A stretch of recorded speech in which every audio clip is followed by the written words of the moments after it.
Okay. तो अभी हम जो है वो चीज़ें सीख रहे थे क्लास 10th की। अनफॉर्चुनेटली जो है वो क्लास जो है वो रिकॉर्ड नहीं हो रही थी। तो अभी जो है वो मैंने रिकॉर्डिंग ऑन की है।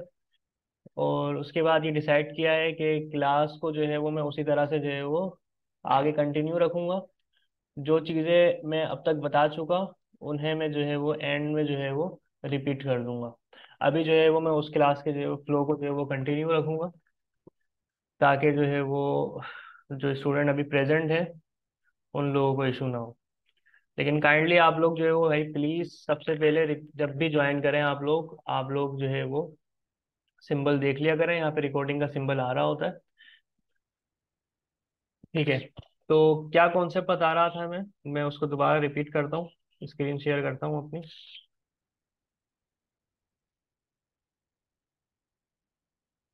अच्छा, स्क्रीन शो हो रही है ना मेरी तायरा?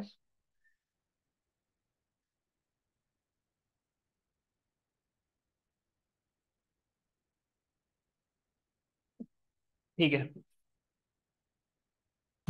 तो कॉन्सेप्ट में ये बता रहा था कि जैसे ये आपका, ये मैंने एक सर्किल ड्रॉ किया।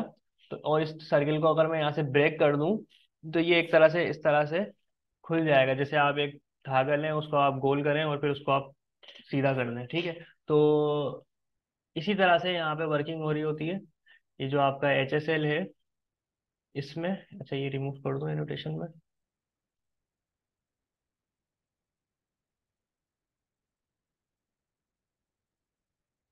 इसी वजह से यहाँ पे ये 0 है और 0 से ये 360 है। तो 360 होने का जो रीजन है वो इसका ये है। तो यहाँ से जो है वो आप कोई ना कोई कलर सिलेक्ट करते हैं। जैसे मैंने ये यहाँ पे ये रेड सिलेक्ट किया। यहाँ पे देखें, रेड सिलेक्ट करने पे यहाँ पे एच के अंदर कोई ना कोई वैल्यू आ गई 321। बाय द वे, जो क्लास में अभी रिकॉर्डिंग में मैं पिछली चीजें नहीं बता चुका, तो अभी मैं उसको बता रहा हूँ कि ये जो है वो HSL के ऊपर हम देख रहे हैं कि HSL क्या होता है। ठीक है। तो HSL के अंदर जो है वो ये आपका एच है। ये अभी हम एच पे खेल रहे हैं। ठीक है। एच पे खेलने की वजह से यहाँ पे जो है वो वैल्यू चेंज हो रही है। ठीक है। मैंने यहाँ पे लाइक पिंक के ऊपर मैं आगे रुका 313 वैल्यू हो गई इसकी। ब्लू पे आगे रुका तो मैं यहाँ पे 247 वैल्यू हो गई। ठीक है। अब ये जो एस होता है ये होता है कि ग्रे, इसके अंदर कितना जो है वो ग्रे हमने शामिल करना है। तो मिसाल के तौर पे मैं यहाँ पे आके इसकी इतनी वैल्यू जो है वो रख देता हूँ, ये इतनी वैल्यू रख देता हूँ। तो आप देखें जो सेंटर वाली वैल्यू है वो चेंज हो रही है। ठीक है। 56 पे आगे मैं रुका हूँ, 59 पे आगे रुक गया। ठीक है। तो ये हो गया एस सेचुरेशन। और ये जो थर्ड होता है एल, एल मीन्स के लाइटनेस, कितना आपने इसको ब्राइट करना है या डार्क करना है। ठीक है। तो मैं यहाँ से वैल्यू को सिलेक्ट कर सकता हूँ। RGB जो हमने अभी थोड़ी देर पहले देखा था उसके अंदर तो हम पूरा का पूरा कलर चेंज कर रहे होते हैं ना। हाँ, यहाँ पे हम जो है वो कलर चेंज कर रहे होते हैं और कलर के अंदर जो है वो हम लाइटनेस और ये जो ग्रेनेस जो है भी है इस चीज को भी हम कंट्रोल कर रहे होते हैं। तो ये और ज्यादा जो है वो बेहतर तरीके से हम अपने कलर शेड को कंट्रोल कर सकते हैं। सही है, समझ में आ रही है बात यहाँ तक की?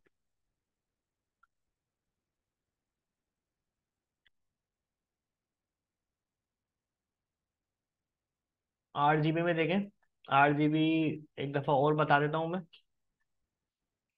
इतना ज्यादा नहीं बताता। RGB सिंपल जो है वो एक 0 से जो है वो 55 तक की वैल्यू होती है। यहाँ पे अगर मैं आऊँ और यहाँ पे एक मैं डिव बनाऊं, डिफ के अंदर जो है वो मैं एक दिस इज डिफ टेक्स्ट, ठीक है, दिस इज डिफ टेक्स्ट लिखा मैंने। यहाँ पे आ गया डिफ टेक्स्ट। और यहाँ पे आके मैं डिफ बनाऊं और फिर यहाँ पे बैकग्राउंड कलर में कर दूं RGB। ठीक है। RGB में क्या जो है वो आर जो है वो जो भी है एक वैल्यू है उसको मैंने दे दी 45 वैल्यू, ग्रीन को दे दी मैंने 64 वैल्यू और बी को मैंने दे दी 88 वैल्यू। ठीक है। तो ये RGB मिलके जो है वो इन्होंने एक बैकग्राउंड का ये कलर जो है वो यहाँ पे बना दिया। ठीक है। एक यहाँ पे एनोटेशन आ रही है भाई, इसको रिमूव कर देता हूँ मैं।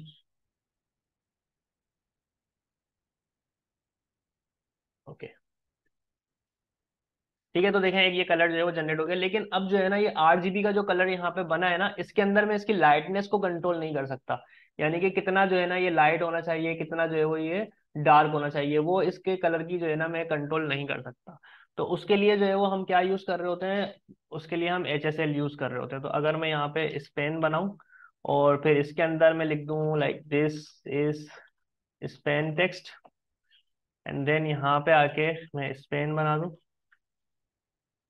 और फिर बैकग्राउंड कलर HSL। ठीक है। अब यहाँ पे मिसाल कहाँ तक जाते हैं हम, 0 से 360 डिग्री तक जाते हैं ना हम। तो यहाँ पे मैंने डाल दिया लाइक मिसाल के तौर पे 100। अब 100 डाला, और 100 के बाद जो है ना मैं चाह रहा हूँ कि यार इसके अंदर जो सेचुरेशन है, यानी कि जो ग्रे इसके अंदर जो आना है, उसको मैं कह देता हूँ कि यार वो 0% आए। ठीक है। लाइटनेस जो आनी है, लाइटनेस को मैं कह देता हूँ कि वो 80% जो है वो ये ब्राइट हो। ठीक है। तो ग्रे कुछ ज्यादा हो गया। अच्छा देखते हैं जरा कितनी, 100। यहाँ पे मैं रखता हूँ 100। ठीक है। और ये करता हूँ मैं 0, और लाइटनेस कितनी है, 80%। तो 80% पे देखते हैं क्या बनता है ये। तो ये कुछ अभी जो कलर जनरेट हुआ है ना हमारा यहाँ पे इस जगह पे, दिस इज स्पेन टेक्स्ट में, वो कलर हमारा कुछ ये जनरेट हुआ है। मतलब हम ग्रीन पे रुके हुए हैं, और हमने सेचुरेशन को 0 किया हुआ है, और हमने लाइटनेस को जो है वो इतना रखा हुआ है। ठीक है। तो अगर मैं चाहता हूँ कि ये जो ग्रीन वाला कलर है ये एटलीस्ट नजर तो आ जाए, तो फिर मुझे सेचुरेशन को बढ़ाना पड़ेगा, यानी कि एक्चुअली इसको मेरे को लाइक मैं इसको ओह 10 मिनट्स में नहीं, इसको मुझे 86 रखना पड़ेगा। तो मैंने इसको 86 रख दिया। यहाँ पे भी मैं इसको कर देता हूँ लाइक 86, ताकि एटलीस्ट वो कलर तो मुझे नजर आए। तो ये देखें, ये कलर यहाँ पे अब शो हो रहा है हमें। तो यहाँ से आप जो है वो ये W3 स्कूल का कलर पिकर है, आप यहाँ से और दूसरे और दीगर भी टूल्स हैं, वहां से ये कलर्स को आप जो है वो देख सकते हैं, कि देख के आप उसकी वैल्यूज को जो है वो चेंज कर सकते हैं। अब आगे मूव करते हैं अब हम। अच्छा, अब ये जो है ना बहुत इंपॉर्टेंट कॉन्सेप्ट है कलर के अंदर। जितना ज्यादा खुद कलर नहीं है इम्पोर्टेंट, उससे ज्यादा जो है ना ये चीज इंपॉर्टेंट है। इसको हम कहते हैं कलर कंट्रास्ट, यानी कि कलर्स को आपने इस तरह से यूज करना है कि वो जो है वो अ, ठीक से जो है वो विजिबल हो, कलर जो है वो आपको नजर आए। और दूसरा ये है कि इतने बुरे वो कलर ना हो कि वो इस यूजर की जो है वो आंख को चुभे। मतलब इस तरह के कलर ना हो कि आंखों पे जोर जो है वो यूजर को देना पड़े। मतलब बहुत स्मूथ जो है वो आपको कलरिंग जो है वो आपने रखनी है। तो इनकी जो कंट्रास्ट है उसके ऊपर आपने ध्यान रखना है। लाइक मिसाल के तौर पे आप ये वाला कलर देखें, बैकग्राउंड पे जो है वो ग्रे है, और फोरग्राउंड कलर जो है वो इसका वाइट है। तो ये कलर जो है वो देखने में थोड़ा डिफिकल्ट है, हो रहा है, हमें इसको गौर करना पड़ा है। जबकि बनिस्बत इसके आप ये देखें हाई कंट्रास्ट, ये बहुत ज्यादा हाई है, ये आंखों को एक तरह से समझ लें चुभने वाला सा कलर है। ठीक है। अगर इसको थोड़ा सा बड़ा कर दिया जाए तो इतना ज्यादा नहीं लगेगा, लेकिन बेहतर है। ये जो कलर है ना, ये वाला जो कलर है, इससे समथिंग लाइक ये बेहतर है। ठीक है। और ये वाला कलर देखें आप, ये वाला कलर भी जो है वो इसके मुकाबले में जो लो कंट्रास्ट है, इसके मुकाबले में बेहतर है। यानी कि ये दोनों कलर्स जो है ना आपके बेहतर हैं। मगर ऐसा ये जो पीछे बैकग्राउंड में दिया हुआ है ना, जितना डार्क ये ब्राउन, क्या कहते हैं अपना, हाँ ब्राउन दिया हुआ है, इसको अगर हम इसकी सेम वैल्यू को रख के अगर हम रेड लेते हैं ना, तो रेड जो है ना वो आंखों को चुभेगा, जिस HSL के ऊपर ये रखा हुआ है। तो लाइक मैं मिसाल के तौर पे क्या कहना चाह रहा हूँ आपको दिखाऊं अगर, तो मिसाल के तौर पे ये पैराग्राफ है, इसको मैंने यहाँ पे बैकग्राउंड कलर दे दिया रेड। ठीक है। इसको मैंने दे दिया इसका कलर वाइट।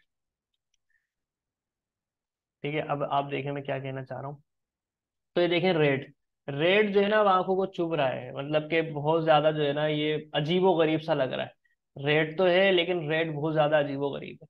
तो हम जो है वो रेड की वैल्यू को ऐसा रखते हैं कि वो विजुअली जो है ना वो बेहतर दिखे, और आंख को चुभे ना, और इजी टू रीड हो। अब ये वाला कलर देखें इसने किस तरह से रखा हुआ है कि पीछे बैकग्राउंड में ब्राउन है, और फिर जो फोरग्राउंड कलर है, वो फोरग्राउंड कलर जो है वो वाइट नहीं है बल्कि थोड़ा सा ग्रे टाइप है।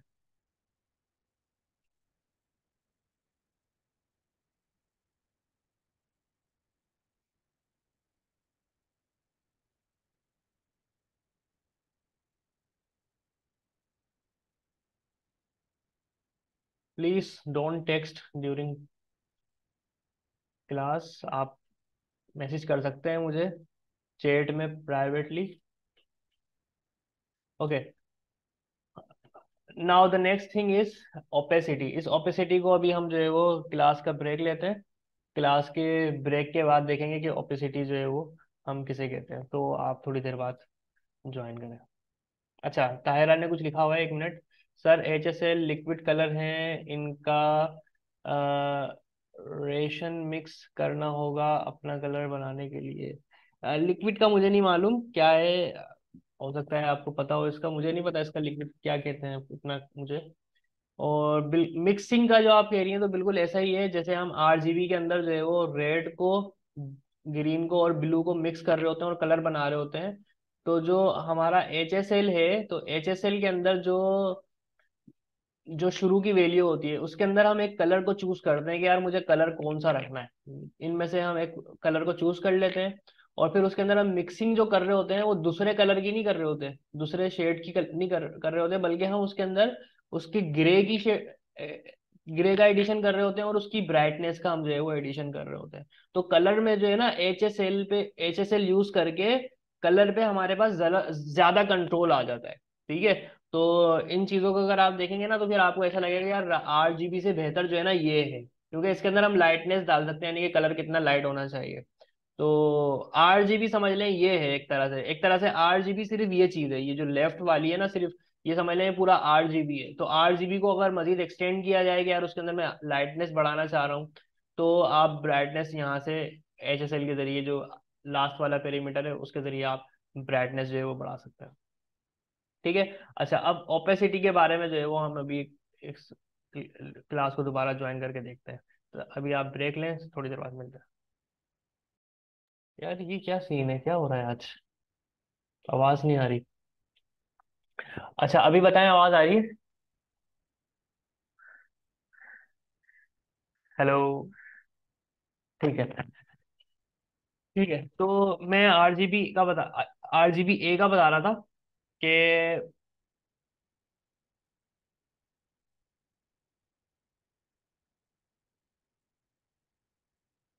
मैंने क्या किया, मैंने सिंपली बॉडी का कलर ग्रीन दे दिया। ठीक है, बॉडी का मैंने कलर ग्रीन दिया, और जो मेरा पैराग्राफ था उस पैराग्राफ का कलर जो है ना, मैंने एक 8 GB वैल्यू दे के जो है वो दे दिया, और हाइट और विड्थ दे दी मैंने उसको, ताकि जो है ना वो अच्छे से वाजे होके नजर आए। ठीक है, तो अभी ये इस तरह का जो है वो आपको शो हो रहा होगा। अब जो है मैं क्या करता हूँ, मैं इसके अंदर जो है वो ए को ऐड करता हूँ, RGB A stand for alpha. और फिर यहाँ पे मैं एक वैल्यू देता हूँ 0.3 करके। ठीक है। तो अब आप देखेंगे कि ये जो है ना, यहाँ पे इसकी एक ट्रांसपेरेंसी हो गई कि पीछे का जो बैकग्राउंड पे ग्रीन कलर है ना वो नजर आ रहा है। ठीक है। मैं अगर इसको मजीद आगे की तरफ लेके जाऊंगा, जितना आगे की तरफ लेके जाऊंगा उतना ये डार्कर होता जाएगा, और जितना 0 की तरफ लेके जाऊंगा उतना ये लाइटर होता जाएगा कि 0.1। ठीक है। तो ये जो है वो आपका ए का, यानी कि अल्फा का कॉन्सेप्ट है। इसी तरह से जिस तरह से RGB में हमने देखा, HSL में भी ऐसा ही होता है। अगर मैं यहाँ पे बैकग्राउंड कलर दूं, और HSLA, ठीक है, यहाँ पे देखें आपको वैल्यू मिल जाएगी, hue, saturation, lightness and alpha. A stands for alpha. तो ह्यू पे मैंने दे दी 100 वैल्यू, और सेचुरेशन पे मैंने दे दी लाइक 80%। ठीक है। और लाइटनेस हमने दे दी 50%। और एल्फा हमने 0.5, आई थिंक 0.5 ही होता है। HS, हाँ ये बुक ओपन करते हैं ना, देखें। एच ए की जो वैल्यू होती है ना आपकी एल्फा की, वो होती है 0 से 1 के दरमियान। जो मैं यहाँ पे 0.5 यूज कर रहा हूँ ना, कि यहाँ पे 0.5 ले रहा हूँ मैं, उसका रीजन ये है कि इसकी वैल्यू जो एल्फा है हमारा, जो हमारा एल्फा है, उसकी वैल्यू होती है 0 से 1 के दरमियान। अब 0 से 1 के दरमियान कुछ भी हो सकता है, 0.5, 0.53, इसी तरह से 0.001, कुछ भी हो सकता है। लेकिन ये जो वैल्यू है, ये वैल्यू 0 से 1 के दरमियान ही रहेगी, ये 2 नहीं हो सकती या 1.5 नहीं हो सकती। ठीक है। तो ये एल्फा की वैल्यू का जो है वो कॉन्सेप्ट है। तो ये आपकी RGB की वैल्यू की बात हो गई। इसी तरह से HSL कलर के अंदर भी एल्फा होता है, जैसे ये देखें एल्फा है, और ये भी 0.5 यहाँ पे लिखा हुआ है, तो मतलब एल्फा भी 0 से लेके 1 के दरमियान की वैल्यू वैल्यू होती है। और यहाँ पे मैंने 100 दिया, फिर 80% दिया, फिर मैंने 0.5 दे दिया। तो अभी जो HSL है वो कुछ इस तरह का दिख रहा है। मैं अगर यहाँ पे 0.5 को कर दूंगा 1, तो देखें ये थोड़ा सा ट्रांसपेरेंट टाइप का हो गया। अच्छा, मेरा सवाल है जाहिद भाई से। जाहिद भाई, आर यू देयर? जी। जाहिद भाई, ये मुझे बताइएगा कि एल्फा के अंदर जो वैल्यू होती है उसकी रेंज क्या होती है, कहाँ से कहाँ तक?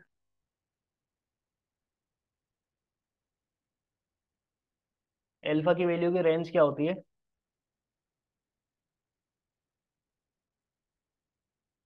0.1 टू 0.5। अच्छा भाई, जाहिद भाई कह रहे हैं 0.1 से 0.5 तक की रेंज होती है एल्फा की। क्या ये सही कह रहे हैं? किससे पूछ रहा हूँ मैं ये बात? गिलाविश से। गिलाविश, क्या ये सही कह रहे हैं जाहिद भाई कि एल्फा की जो वैल्यू है 0.1 से 0.5 तक की होती है?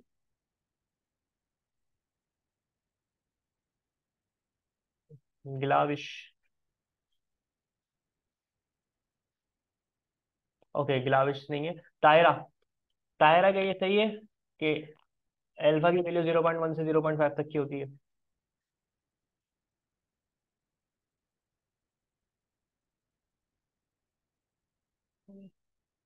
हेलो। ओके। आयशा फातिमा, क्या ये सही है 0.1 से 0.5 तक की वैल्यू होती है एल्फा की?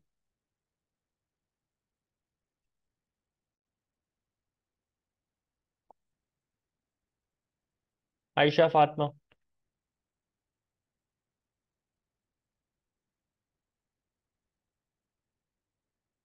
जवाब दें जल्दी, काइंडली। टाइपिंग। Okay, typing.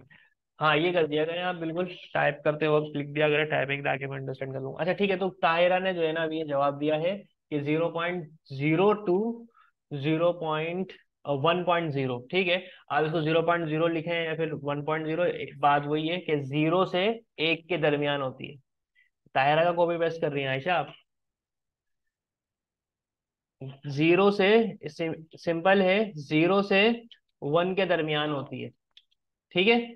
0 से 1 के दरमियान होती है। अब आप जो है वो इसको भले ऐसे लिखें, 0.0 लिखें, या और फिर 1.0 लिखें, तो इस ये दोनों चीजें सेम ही हैं।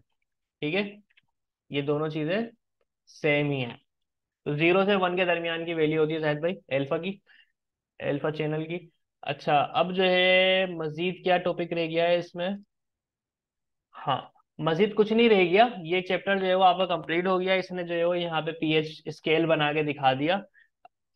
वो आप लोग प्रैक्टिस के लिए बनाना चाहें तो बना सकते हैं, इसमें कोई मसले वाली बात नहीं है। अब जो है एक चीज हम देखते हैं जो कि कलर कंट्रास्ट जनरेटर। ठीक है।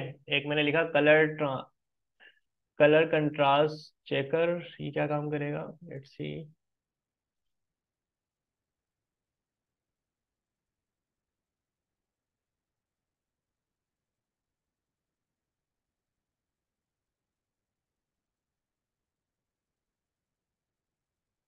अच्छा, अभी मैंने एक वेबसाइट ओपन की है। फर्स्ट टाइम मैंने ये वेबसाइट ओपन की है। लेकिन जो एक वेबसाइट है ना उसको मैं ओपन करता हूँ, जो मैं देखना चाह रहा हूँ। ये भी अच्छी चीज निकल कर आ गई। colors.co।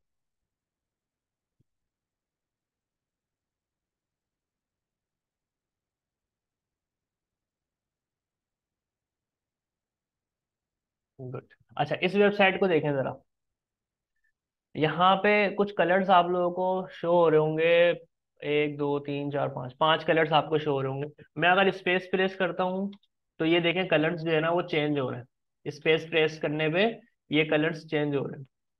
अब ये जो जनरेटर है ना, ये आपके लिए उन कलर्स को जनरेट करके दे रहा होता है कि जो आपस में जो है ना मैच करते हैं। और अगर आप उनको, उन कलर्स को अपनी वेबसाइट में यूज करें ना, तो आपकी वेबसाइट जो है ना वो बहुत खूबसूरत लगती है, आई कैचिंग लगती है। ठीक है। तो इसके अंदर आप चाहें तो यहाँ पे मिसाल के तौर पे मैं चाह रहा हूँ कि यार वेबसाइट में मुझे व्हाइट कलर तो यूज करना ही करना है। और ये जो ब्लैक कलर है, ब्लैक सा जो कलर है, ये भी मैंने यूज करना है। तो आप इनको यहाँ पे लॉक कर दें, और अब आप स्पेस जो है वो प्रेस करेंगे तो ये सेम रहेंगे, बाकी के जो है वो कलर्स जो है वो चेंज होना शुरू हो जाएंगे। स्पेस आप दबाएंगे तो ये कंट्रास्ट की बेस के ऊपर जो है वो कलर्स आपके लिए जो है वो जनरेट करके देगा, कंट्रास्ट की बेस पे। ठीक है, तो ये दोनों मैंने सिलेक्ट रहने दिए, बाकी ये मैंने जनरेट कर दिए। अब आपको अगर इनका कलर का कोड लेना हो तो ये देखिए कॉपी का यहाँ पे एक आइकन आ रहा है, इसके ऊपर अगर मैं सिलेक्ट करूंगा तो ये कलर कोड कॉपी हो जाएगा। ये देखने के लिए कि ये कॉपी हुआ है या नहीं हुआ, मैंने नया टैब ओपन किया और यहाँ पे मैंने इसको पेस्ट किया, तो देखें इसने एक हेक्स की ना वैल्यू जो है वो कॉपी कर ली है, F4603 ठीक है। यूज करने के लिए मैं जस्ट यहाँ पे हैश का सिंबल लगा दूंगा, तो अब मैं इस कलर को अपनी वेबसाइट में यूज कर सकता हूँ, मेरे को एक कलर मिल गया। ठीक है, इसी तरह से अगर आप चाहें तो यहाँ पे ये जो व्यू शेड्स का ऑप्शन दिख रहा है, इस पे क्लिक करें तो आपके पास जो और ऑरेंज कलर है उसके मजीद शेड ओपन हो जाएंगे। अभी हम इस वाले शेड पे, यहाँ पे डॉट आ रहा है ना छोटा सा, तो अभी हम इस शेड के ऊपर हैं, हम चाहें तो लाइक ये वाला शेड चूज कर सकते हैं, तो ये कुछ इस तरह से हो जाएगा। ठीक है, तो कलर्स शेडिंग जनरेट करने के लिए बहुत सारी वेबसाइट जो है ना आपको मिल जाती हैं, उनमें से ये एक है। अच्छा, इसके अंदर अगर हम चाहें तो कोई रिमूव करना है, यहाँ पे क्रॉस पे क्लिक किया तो ये रिमूव हो जाएगा। ऐड करना चाहें हम तो यहाँ पे प्लस के आइकन पे क्लिक करेंगे, एक कलर ऐड हो जाएगा। ठीक है, तो ये जो है ना आपको मजीद वेबसाइट मिल जाती है, और देखते हैं मजीद। अच्छा, ये वेबसाइट बड़ी अच्छी ओपन हो गई है, इसके ऊपर मैं आता हूँ अभी। कलर जनरेटर अगर मैं लिखूं,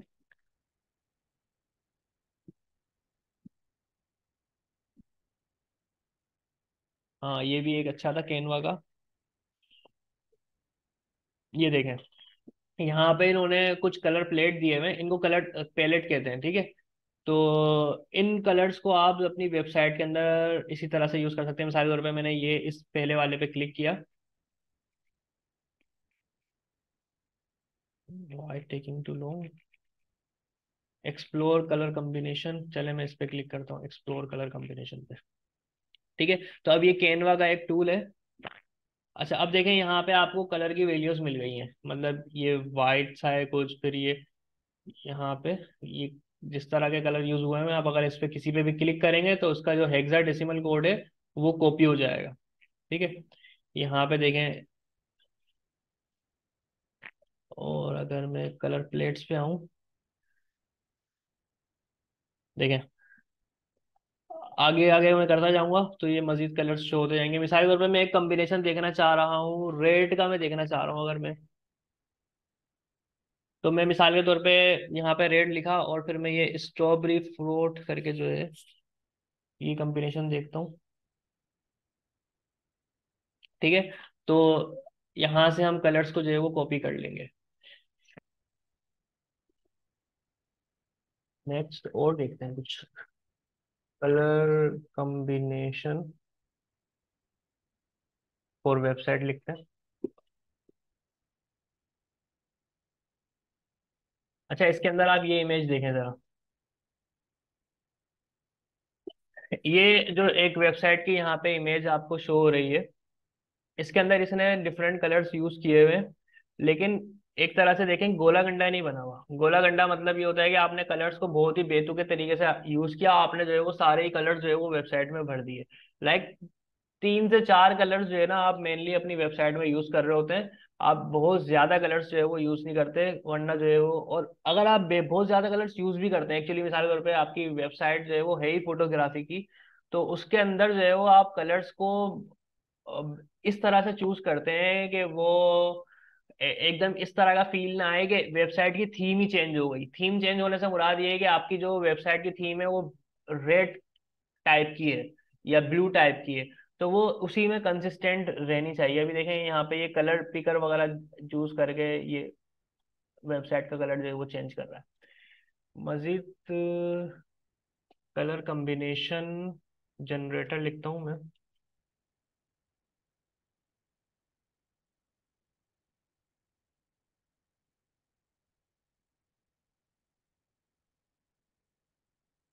देखें ये और एक अच्छा टूल निकल कर आया सामने।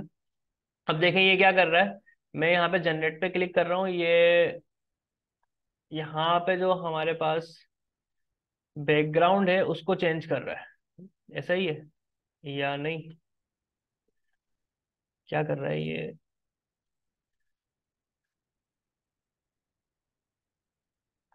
अच्छा, नीचे कलर जनरेट कर रहा है ये।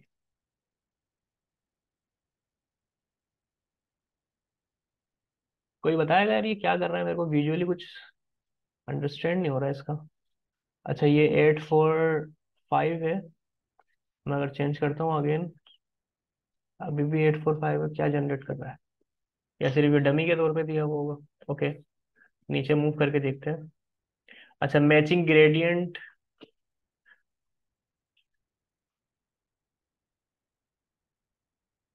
ठीक है, यानी कि इसने सिंपली जो है वो कलर्स को लिस्ट किया हुआ है। आई थिंक सो, लाइक अगर मैं यहाँ पे कोई वैल्यू चेंज करना चाहूँ तो हो रही है? नहीं हो रही। बहुत ही बेकार टूल लगा मुझे। आई थिंक मैं शायद यूज नहीं कर पा रहा है इसको। समझ में नहीं आया मेरे कुछ। ग्रेडियंट में अगर हम देखें तो आई थिंक ये जो बैकग्राउंड है ना, ये बैकग्राउंड के हिसाब से बता रहा है, इन दो कलर्स का, इस कलर का। पहले मैं इसको रेड अगर मैं करूँ और इसको मैं ब्लू करूँ और जनरेट करूँ। Okay okay okay okay. तो ये चक्कर है। तो मैंने इसमें जो है वो यहाँ से आके ग्रीन टाइप का कलर सिलेक्ट किया, और यहाँ पे आके मैंने थोड़ा सा इस टाइप का कलर सिलेक्ट किया, और मैं जनरेट पे अगर क्लिक करता हूँ तो ये कलर जनरेट हो जाएगा। Okay, got it. अच्छा, अब मैं आता हूँ प्रीवियस वाले पे। इस पे हम खेल लेते ना। यहाँ पे देखें, मैं अगर यहाँ पे आके वैल्यू कर दूं लाइक ब्राउन टाइप, और अब मैं जनरेट पे क्लिक करूँ, तो अब ब्राउन के शेड दिए इसने। हाँ, अब ब्राउन यहाँ पे रख के ना, देखें इसने क्या किया। अब यहाँ पे ब्राउन इसने रखा। वेबसाइट का एड्रेस यूज कर, नोट कर लें आप, माई कलर डॉट स्पेस के नाम से। ठीक है, मैंने यहाँ पे इसको कहा कि भाई अब जो है ना, मुझे जो भी तुम शेड जनरेट करके दो ना, वो तुम मुझे ब्राउन पे जनरेट करके दो। मैंने जनरेट पे क्लिक किया, तो अब यहाँ पे ये ब्राउन सिलेक्ट कर देगा, और ब्राउन के हिसाब से ना डिफरेंट कलर पैलेट जो है ना, ये जनरेट करके दे देगा। ठीक है, देखें, ये देखें, अब ब्राउन ही आ रहा है यहाँ पे ना हर किसी के अंदर। उसके हिसाब से कलर जो है वो जनरेट हुए हैं। कलर्स चूज करते वक्त ना हमें काफी सोचना पड़ रहा होता है कि यार मैं जो है वो बटन पे क्या कलर रखूं, टेक्स्ट पे क्या कलर रखूं, और कलर्स हम डिसाइड नहीं कर पा रहे होते यार, वेबसाइट मेरी कैसे कलर की होगी। तो उसका आसान हल ये है, मिसाल के तौर पे जैन है, जैन को ये डिफिकल्टी होती है कि यार भाई कलर्स मुझसे चूज नहीं किए जाते, और मेरा भी हिसाब यही था। यकीन करें, एक मर्तबा जो है वो मैं एक वेबसाइट बना रहा था, और कलर को चूज करने में, सिर्फ एक बटन के कलर को चूज करने में, सिर्फ एक बटन, मैंने पूरी रात लगा दी थी। मेरे समझ में नहीं आ रहा था कि इस वेबसाइट पे बटन का कलर कौन सा अच्छा लगेगा। मैंने पूरी रात लगा दी थी। कलर में डिसाइड नहीं कर पाया था। इतना जो है वो समझ ले फ्रस्ट्रेट बंदा हुआ था कि यार क्या सीन है ये। तो देखें, इसने तो जिंदगी और आसान कर दी। समझ में नहीं आ रही थी मेरे वेबसाइट, लेकिन अब समझ में आई तो बड़ी अच्छी लगी मुझे। मैं मिसाल के तौर पे यहाँ पे आके मैंने ब्लू का शेड जो है वो चूज कर लिया। ठीक है, और फिर मैंने जनरेट पे क्लिक कर दिया।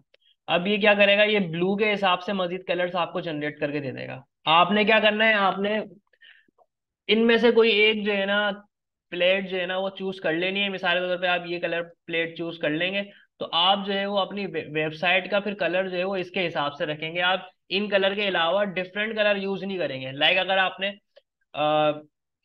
मिसाल के तौर पे हवर का कलर यूज करना है, कि जब मैं हवर करूं तो वो डिफरेंट हो, तो आप जो रेड है, रेड का थोड़ा सा डार्कर वर्जन यूज कर लें। उसके अंदर जो है वो आप उसकी वैल्यू को डार्क कर दें हवर पे। या ब्लू है तो ब्लू को आप डार्क कर दें हवर के ऊपर।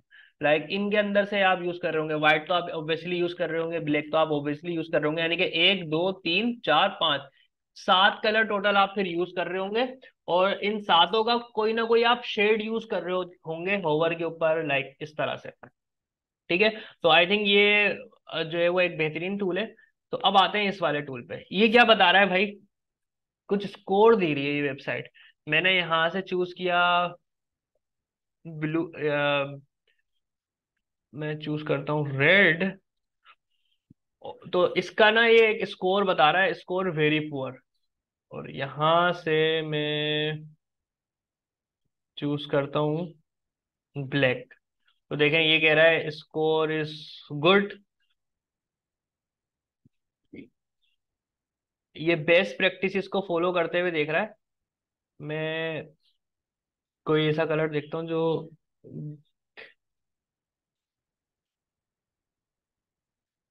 अच्छा देखें, कह रहा है स्मॉल टेक्स्ट के ऊपर इसकी रेटिंग जो है वो 2 स्टार है, और लार्ज टेक्स्ट के ऊपर इसकी जो है वो रेटिंग है 3 स्टार है, और जो ओवरऑल इसका स्कोर है वो गुड है।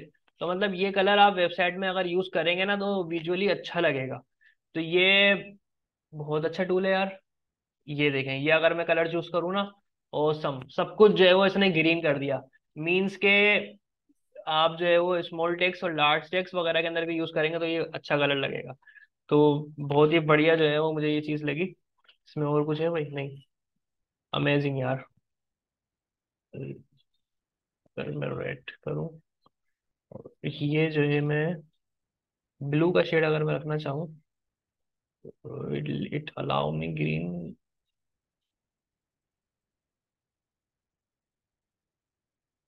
ओके, पुअर है। ठीक है, तो देखें ये बता रहा है कि यार ये जो है ना, पुअर इसका स्कोर इसने दिया है, तो आप अगर ये यूज करते हैं तो फिर ये इतना ज्यादा वेबसाइट में अपीलिंग नहीं लगेगा, अच्छा नहीं लगेगा। हम क्या करते हैं, हम जब अपनी वेबसाइट बनाते हैं ना, अच्छा ये बहुत इंपॉर्टेंट बात मैं बता रहा हूँ आप लोगों को, तो और से समझिएगा। जब मैं वेबसाइट आप लोगों को बनाना सिखाऊंगा ना, उसके अंदर जो है वो मैं ये चीज मजीद वाजे करके बताऊंगा, ये इंपॉर्टेंट चीज है। जब हम अपनी वेबसाइट बनाते हैं ना, तो जिस तरह से आप लोगों ने अभी वेबसाइट बनाई थी ना, तो आपने टेक्स्ट पे जाके कलर खुद लिखा था, फिर पैराग्राफ पे जाके आपने कलर खुद लिखा था। लाइक मिसाल के तौर पे आपने एक पूरी वेबसाइट बना दी, हर जगह पे आपने जब भी बटन यूज किया तो आप एक बटन का बैकग्राउंड कलर देंगे और एक फोरग्राउंड कलर देंगे। ठीक है। फिर आपने कहीं पर आपने पैराग्राफ यूज किया, वहां पे आप पैराग्राफ का टेक्स्ट का कलर कोई देंगे आप जो है वो, और फिर अगर आपने बैकग्राउंड यूज किया तो उसका बैकग्राउंड कलर देंगे। ठीक है। सपोज आपने एक वेबसाइट जो है ना वो रेड कलर की थीम के ऊपर बनाई, ये जो है ना, मिसाल के तौर पे आपने वेबसाइट बनाई, ये जो रेड है ना, मैं रेड चूज करता हूँ, ये इस रेड कलर की थीम पे आपने वेबसाइट बनाई, और आपने बटन के लिए ये कलर यूज कर लिया, आपने लिंक्स के लिए ये कलर यूज कर लिया, आपने पैराग्राफ के लिए ये कलर यूज कर लिया, और आपने लाइक हेडिंग के लिए आपने ये कलर यूज कर लिया। ठीक है। अब जहां पे भी आपने बैकग्राउंड यूज किया ना, वहां पे आपने ये कलर यूज कर लिए। अब मुझे एक बात बताएं, आपने ये जो ट्विस्टेड स्पॉट पैलेट यूज करी एक तरह से ना पूरी वेबसाइट में, अगर आपको ये चेंज करके ये क्लासी प्लेट लगानी हो, यानी कि अब आप जो है वो जहाँ पे बटन, इसको बटन का, इसको मैंने लिंक कहा था आई थिंक, हाँ, जहाँ पे आपने लिंक का कलर जो है वो ये ब्लू यूज किया है, वहां पे आप ये यूज करना चाह रहे हैं, तो इसको करने के लिए आप क्या करेंगे जरा मुझे बताएं। बहुत बड़ी सी वेबसाइट है और आपने हर जगह पे जो लिंक का कलर है वो आपने ये यूज किया हुआ है blue, sky blue colour use किया हुआ है आपने हर जगह लिंक का कलर।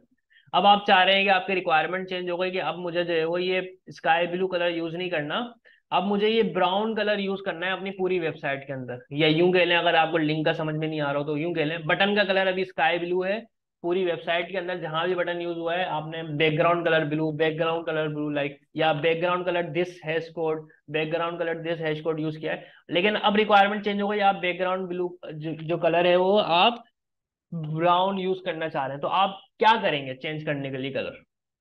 एक एक हर कोई मुझे रिस्पॉन्स दे। जो लिख रहा है सबसे पहले तो टाइपिंग लिख दे ताकि मुझे पता हो कौन कौन लिख रहा है। सबसे पहले टाइपिंग लिखें और फिर मुझे जवाब दें, क्या करेंगे आप कलर चेंज करने के लिए? सीधा सीधा सर वो टैग से उसको सिलेक्ट करेंगे, टैग नेम से और कलर चेंज कर देंगे, तो वो टैग नेम से सब पे अप्लाई हो जाएगा। Okay, next.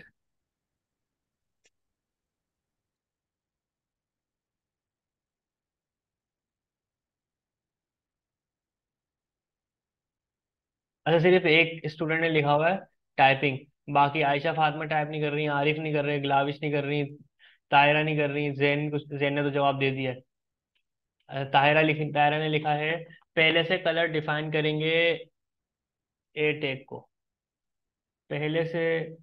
समझा नहीं मैं तायरा। अच्छा, जाहिद भाई कह रहे हैं hexa colour code change.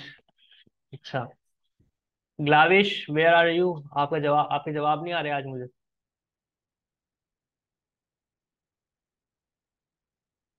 Arif, code change करेंगे। अच्छा, Arif, are you there? Typing, okay. जो माइक ओपन करके बोल सकते हैं तो वो बिल्कुल बोले, टाइप करने की नीड नहीं है, जरूरी नहीं है कि आप टाइप ही करें।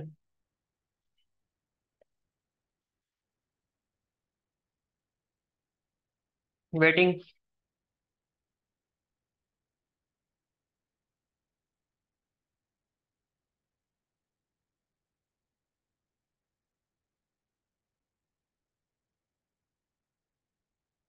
ए का टेक बनेगा। टेक बनेगा, टेक तो बना हुआ है ना भाई, देखें। अच्छा, आरिफ कह रहे हैं सीएसएस में जाके बॉडी में कलर देंगे जो सब पे वेरी करेगा। देखें, सीन ये है, सीन कुछ ये है। मिसाल के तौर पे ये पैराग्राफ है, ठीक है। इस पैराग्राफ के अंदर मैंने कलर दिया हुआ है, बैकग्राउंड कलर दिया हुआ है रेड, ठीक है। इस पैराग्राफ में मैंने कलर दिया हुआ है रेड। अब मैंने बहुत सारे मजीद पैराग्राफ बनाए, मैंने बहुत सारे, एक्चुअली मिसाल के तौर पे मैंने मैंने डिव बनाया, और इस डिव के अंदर भी जो है वो मैंने कलर दे दिया, कलर दे दिया मैंने, इसमें मैंने कलर दे दिया ब्लू। और मैंने एक और सीएसएस की फाइल बनाई, ठीक है। ABC डॉट, मिसाल के तौर पे कॉन्टेक्ट डॉट CSS। कॉन्टेक्ट के अंदर भी जो है ना, मैं अपना बटन यूज कर रहा हूँ, ठीक है। या पैराग्राफ में बता रहा हूँ, अभी मैं पैराग्राफ यूज कर रहा हूँ, यहाँ पे भी मैंने कलर दे दिया रेड। और जो डिव है उसको मैंने दे दिया, ठीक है। तो दो जगह मैंने क्या किया, ये CSS है, यहाँ पे मैंने पैराग्राफ कलर, इसका बैकग्राउंड कलर दे दिया रेड, और डिव का कलर दे दिया ब्लू। इसी तरह से कॉन्टेक्ट CSS के अंदर भी मैंने जो है वो पी का कलर दे दिया रेड, और डिव का कलर दे दिया मैंने ब्लू, ठीक है। अब रिक्वायरमेंट जो है ना हमारी चेंज हो गई है, ये हमारी एक कलर थीम थी, अब हमारी रिक्वायरमेंट चेंज हो गई कि यार पैराग्राफ में जो है ना मुझे कलर रेड नहीं चाहिए, ग्रीन चाहिए। और डिव के अंदर मुझे ब्लू का ये शेड नहीं चाहिए, मिसाल के तौर पे। ओहो, ओके। मिसाल के तौर पे कलर HRGB,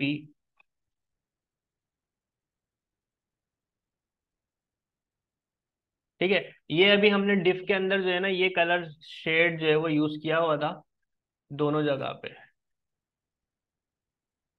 दोनों जगह पे हमने ये एक शेड जो ग्रीन टाइप का है ये यूज किया हुआ था दोनों फाइल्स के अंदर। अब रिक्वायरमेंट चेंज हो गई कि यार अब इस जगह पे हमें कलर का दूसरा शेड चाहिए, और इधर भी कलर का हमें दूसरा शेड चाहिए। तो हर जगह पे हमें चेंज करना पड़ेगा। लाइक कुछ स्टूडेंट कहेंगे कि सर यहाँ पे सर्च पे आए आप, और सर्च पे आके आप यहाँ पे सिलेक्ट करें, ठीक है। और जहाँ पे भी ये बैकग्राउंड कलर रेड यूज हो रहा है ना, इसको आप रिप्लेस कर दें ग्रीन से। तो अब जब मैंने शुरू में कंडीशन लगाई कि हमारी एक बिग वेबसाइट है, एक बड़ी वेबसाइट है, तो उस बड़ी वेबसाइट में बहुत सारी CSS की फाइल हमारी बनी हुई होंगी, अलग अलग कंपोनेंट्स की जो है ना CSS की फाइल बनी हुई होगी। तो हमें हर कंपोनेंट में जाके जो है वो कलर को चेंज करना पड़ेगा। लाइक अगर आप आसान हल ले लें तो फिर एक तरह से जो आसान हल होगा वो ये होगा कि आप इस तरह से सिलेक्ट करें पूरी फाइल्स को, और वहां पे जहाँ पे रेड लिखा हुआ है वहां पे आप आके ग्रीन करें, और फिर आप रिप्लेस कर दें, ठीक है। रिप्लेस टू प्लेसेस कर देगा ये। तो अब देखें हर जगह जहां पे भी रेड आ रहा था ये ग्रीन हो गया, देखें ग्रीन हो गया, ये रहा ग्रीन, पैराग्राफ पे दोनों जगह पे ग्रीन हो गया। तो ये हम तरीका कर सकते हैं कि कलर को हमने, अब हमने कलर थीम चेंज कर दी, जो रेड वाली थी अब वो ग्रीन वाली बन गई, ठीक है। तो ये एक तरीका हो सकता है। तो ये जो है ना ये एक बैड प्रैक्टिस है, हम ऐसा नहीं करते। बल्कि हम क्या करते हैं, हम कलर्स के एक वेरिएबल्स बना के रख देते हैं। एक जो हमारी थीम होती है उस थीम के हम वेरिएबल्स बना के रख देते हैं, और हम फिर उन सिर्फ वेरिएबल्स को एक ही जगह से चेंज करते हैं। एक ही जगह से उन वेरिएबल्स को हम चेंज करते हैं, उससे क्या होता है फिर हमें जब वेबसाइट की थीम चेंज करनी होती है तो वो फिर सिर्फ एक जगह से कलर चेंज करने से ओवरऑल हर जगह वेबसाइट की जो थीम है ना वो चेंज हो जाती है। अब आप लोग हो सकता है ये सोच रहे हो कि सर आप बता देंगे या आप बताने वाले हैं, तो ऐसा बिल्कुल नहीं है, मैं बताने वाला नहीं हूँ। मैंने आप लोगों को अभी दो चीजों के नाम बताए हैं, एक वेरिएबल और दूसरा थीम।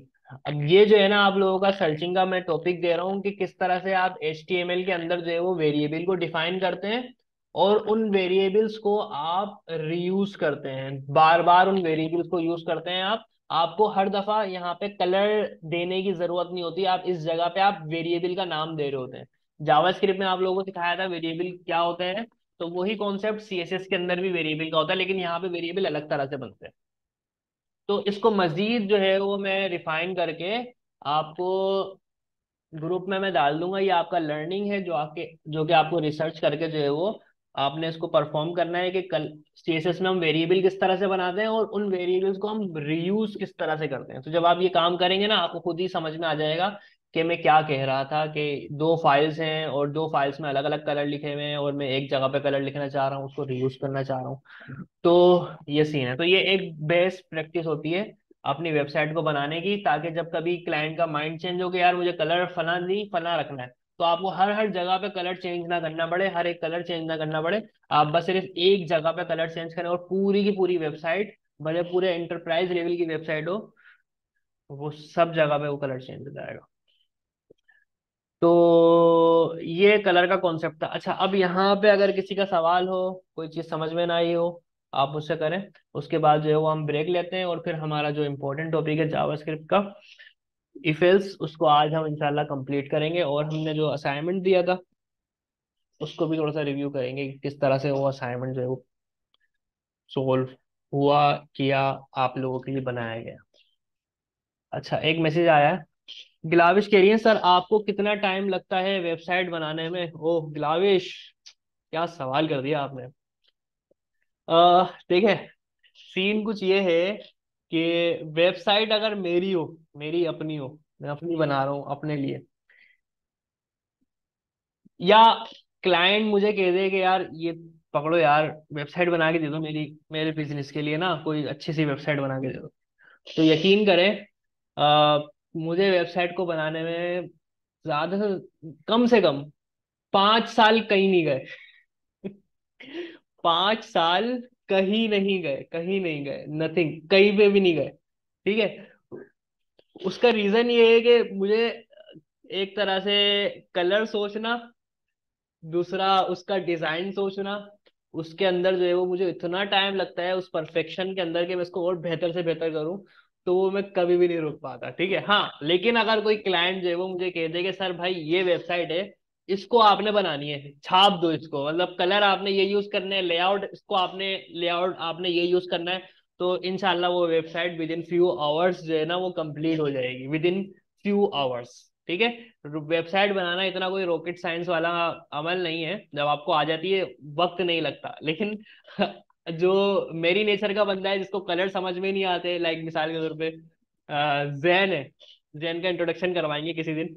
मिसाल के तौर पे जैन है, जैन ने बताया हुआ है कि भाई इनको कलर वगैरह समझ में नहीं आ रहे होते, इनको डिफिकल्टी होती है, तो इनको भी जो है वो समझ ले, इनके 5 साल 6 साल कहीं नहीं गए। ठीक है। तो हमारा जो कॉन्सेप्ट है ना, लाइक डिजाइनिंग जो है ना बिल्कुल भी समझ में नहीं आ रही होती, क्या डिजाइन रखा जाए, क्या UX होना चाहिए। हाँ, लॉजिक बिल्डिंग हमारी अच्छी है, आप जो है वो कोई प्रोग्रामिंग वगैरह दें यार ये प्रोग्राम बनाना है और अपने लिए बनाना है, तो वो हमारा फटाफट बन जाएगा, उसमें मसले की बात नहीं है। अच्छा, ग्लाविश कह रही है वर्डप्रेस भी तो वेबसाइट बनाती है, तो डिफरेंस क्या है? अच्छा, अमेजिंग क्वेश्चन ग्लाविश का। आप सबको याद होगा कि आप लोगों का जब पहला मैंने वाइवा लिया था, तो आप लोगों से मैं CMS का मैंने सवाल किया था, तो कि CMS क्या होता है, और ये आपका बुक में मौजूद था, तो मोस्ट ऑफ द स्टूडेंट जो है वो इसका जवाब नहीं दे पाए थे। तो CMS कहते हैं कंटेंट मैनेजमेंट सिस्टम को, CMS। तो वर्डप्रेस जो है ना एक कंटेंट मैनेजमेंट सिस्टम है जिसके अंदर आप वेबसाइट बनाने के लिए ना कोडिंग नहीं करते। उसमें क्या होता है, उसमें बनी बनाई वो थीम जो है ना वो रखी हुई होती है, आपको उन थीम्स को रीयूज करना होता है, बस उसके अंदर आपने टेक्स्ट चेंज कर दिया, इमेज चेंज कर दी, और ये काम भी किस तरह से करते हैं, आप जस्ट ड्रैग एंड ड्रॉप करके, बहुत ज्यादा मुश्किल नहीं होता, बहुत आसान होता है। आपने एक टेम्पलेट चूज करी और आपने ड्रैग एंड ड्रॉप किया, तो आपकी एक वेबसाइट जो है वो बन जाती है। आपको कोडिंग नहीं लिखनी होती। हाँ, कुछ सम केसेस के ऊपर आपको कोडिंग लिखनी पड़ जाती है, लेकिन 90% of the cases, 80% of the cases आपको कोडिंग नहीं करनी होती। तो अब यहाँ पे हम HTML CSS में कोडिंग कर रहे हैं, हम कोडिंग के जरिए लिख रहे हैं। तो अब ग्लाविश का सवाल ये है कि वर्डप्रेस पे भी तो वेबसाइट बनती है, तो डिफरेंस क्या है? तो डिफरेंस जो है ना, बहुत बड़ा डिफरेंस है। डिफरेंस ये है कि वर्डप्रेस के ऊपर जब हम वेबसाइट बना रहे होते हैं, तो एक तो ये है कि हमारा हमारे पास जो है ना 100% कंट्रोल नहीं होता। एक थीम जो है वो एक बंदे ने पब्लिश कर दी है, और अब हम उसको ड्रैग एंड ड्रॉप करके ही यूज कर सकते हैं। अगर हमें उसको चेंज करना है तो हम उसके कोड में जाते हैं और उसके कोड में जाके कस्टमाइज करते हैं फिर उसको। ठीक है। तो हमारे पास सारे कंट्रोल नहीं होते ड्रैग एंड ड्रॉप वाले। लाइक आप कहें कि एक ऐसा बंदा है जिसको कोडिंग नहीं आती, तो वो वर्डप्रेस पे क्या आराम से काम कर लेगा? तो नहीं, उसको बाज औकात डिफिकल्टी हो जाती है, उसको लेआउट में चेंजिंग करनी होती है। तो वो फंस के रह जाता है कि यार ये क्या करूं मैं, ये तो मेरे से सेट ही नहीं हो रहा। फिर वो दूसरी थीम चूज करता है कि जहाँ पे उसको वो फीचर मिल जाए। एक ये।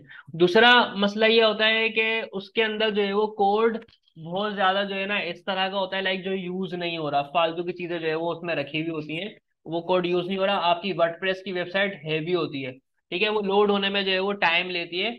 उसके अंदर उसकी लाइक दीगर चीजों को चलाने का भी कोड जो है ना उसमें मौजूद होता है।